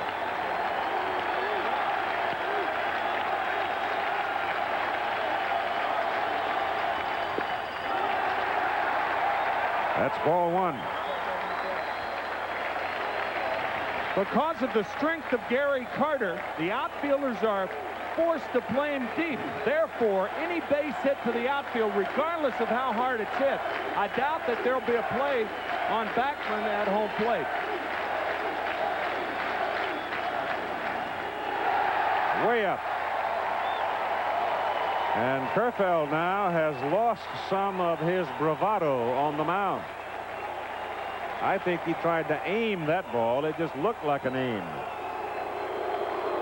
On your cue of losing bravado, here comes Les Moss. You're exactly right, too, Keith. He tried to aim that last pitch. And you remember Hal Lanier's comment the other day in the New York Press. He said if he had it all to do over again, he would bring in Dave Smith. Now, this situation is not the same as it was the other day because this is a tie game, as you pointed out earlier. But no one warming up in the Astro bullpen. It's up to Charlie Kerfeld. The count, 2 balls and no strikes with 1 out to Gary Carter. The winning run at second base. Keith Hernandez at first base. And he almost hit him with that pitch. Carter, of course, hanging in. He's not going to give up anything, including taking a nip if necessary. Hey, we saw Jeff Calhoun up earlier with Strawberry on deck. I'm surprised that Houston doesn't have a left-handed pitcher up in the bullpen. There's a strike. And that's the easiest pitch Kerfeld has thrown since Carter came to the plate, and now Smith is up in the Houston bullpen. If he walks Carter, it's possible you could see Smith.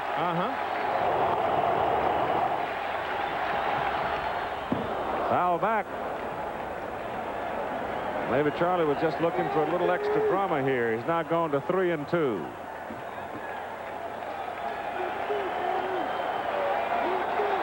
Buckman earned his way aboard with a bullet off the third baseman Walling, ricocheting to the shortstop. But no play at first on Walling. And he moved over to second on Kerfeld's throwing error, trying to hold him close, and he misfired to Glenn Davis. High pop coming back out of play. And Gary Carter is still there. Notice also the runners were not running. Similar situation about 4 innings ago when Keith Hernandez was at first base on a 3-2 count and 1 out, and Hernandez wasn't running.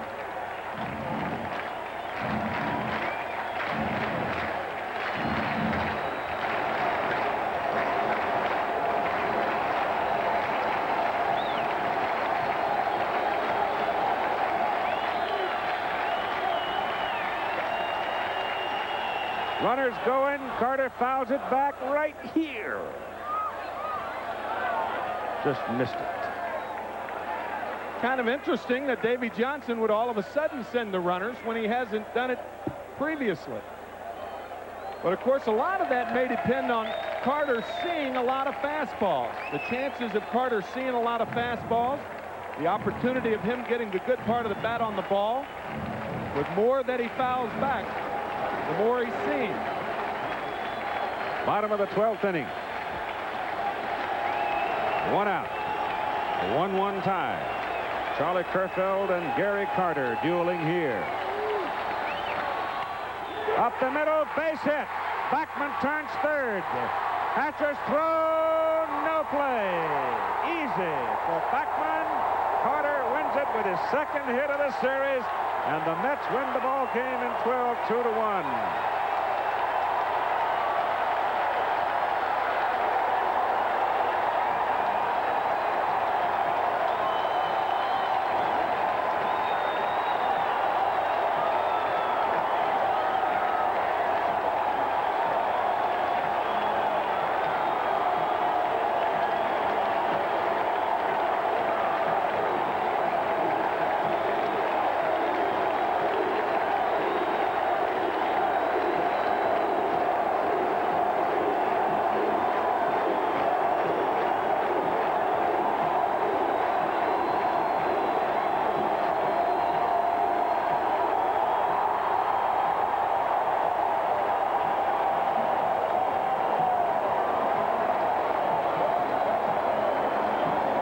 Is off Gary's back. He delivers a sharp single up the middle to score. Backman from second base. The throw from Hatcher was nowhere near in time. He just had no chance on Backman.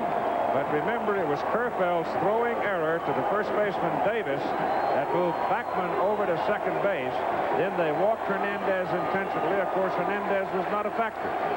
So I guess what I'm leading up to, the point I'm about to say, is Charlie Kerfeld has only himself to blame, because Backman earned his way aboard with the base hit, but then Kerfeld helped him along with a throwing error.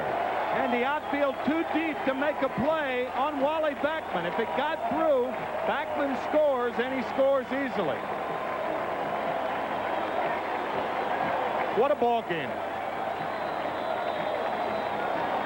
I don't know, in this particular circumstance, perhaps you know full well you can't play him that deep with Backman's foot speed at second base. Maybe you just got to come on in and take your chance. Well, you got to protect yourself against Carter's power. The big guys you play deep, the little guys you play shallow, and Wally Backman, the little guy, scores the winning run. So those who came to Shea are rewarded by a 12-inning ball game before we finally have the issue resolved. And the New York Mets win it by a score of 2-1, with Orozco getting his second win in the series, and Charlie Kerfeld takes the loss. And now the two teams load up and head for Houston tonight for game 6 tomorrow afternoon at 3 Eastern time, with the New York Mets leading in the series 3-2. This ABC Sports exclusive brought to you by the heartbeat of America, to Dave Chevrolet, and by Coors and Coors Light, beers with a difference worth tasting.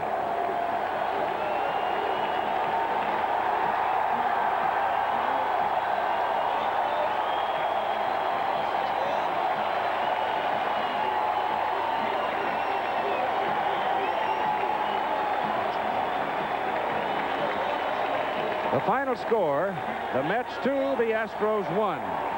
The American League Champion Series heats up tonight at Fenway Park in Boston, when the California Angels face the Boston Red Sox in Game 6. Action begins live at 8 Eastern time on ABC Sports. Today's game produced by Peter Lasser, directed by Craig Janoff. Our technical director, John Fader, and Rich Gelber, and our associate director, Dick Buffington. Later on ABC World News Tonight, Americans desperate to adopt are buying Mexican babies. It is a booming black market business that authorities say is hard to stop on ABC's World News Tonight with Peter Jennings. Travel arrangements made through and promotional fee paid by United Airlines. United flies more people to Hawaii than any other airline. Nobody knows Hawaii like United.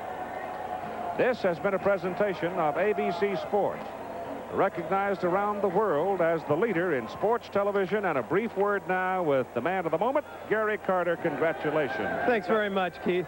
Got to feel pretty good after having such a dead bat, huh? Oh, my gosh, absolutely. I finally found a hole there, and I was wondering when it was ever going to come, but this ball club, I am so proud to be a part of it because it's been all them. They're the ones that have been carrying it up to that point. And fortunately, and I thank the good Lord, I know he was with me on that particular at-bat, and he came through for me.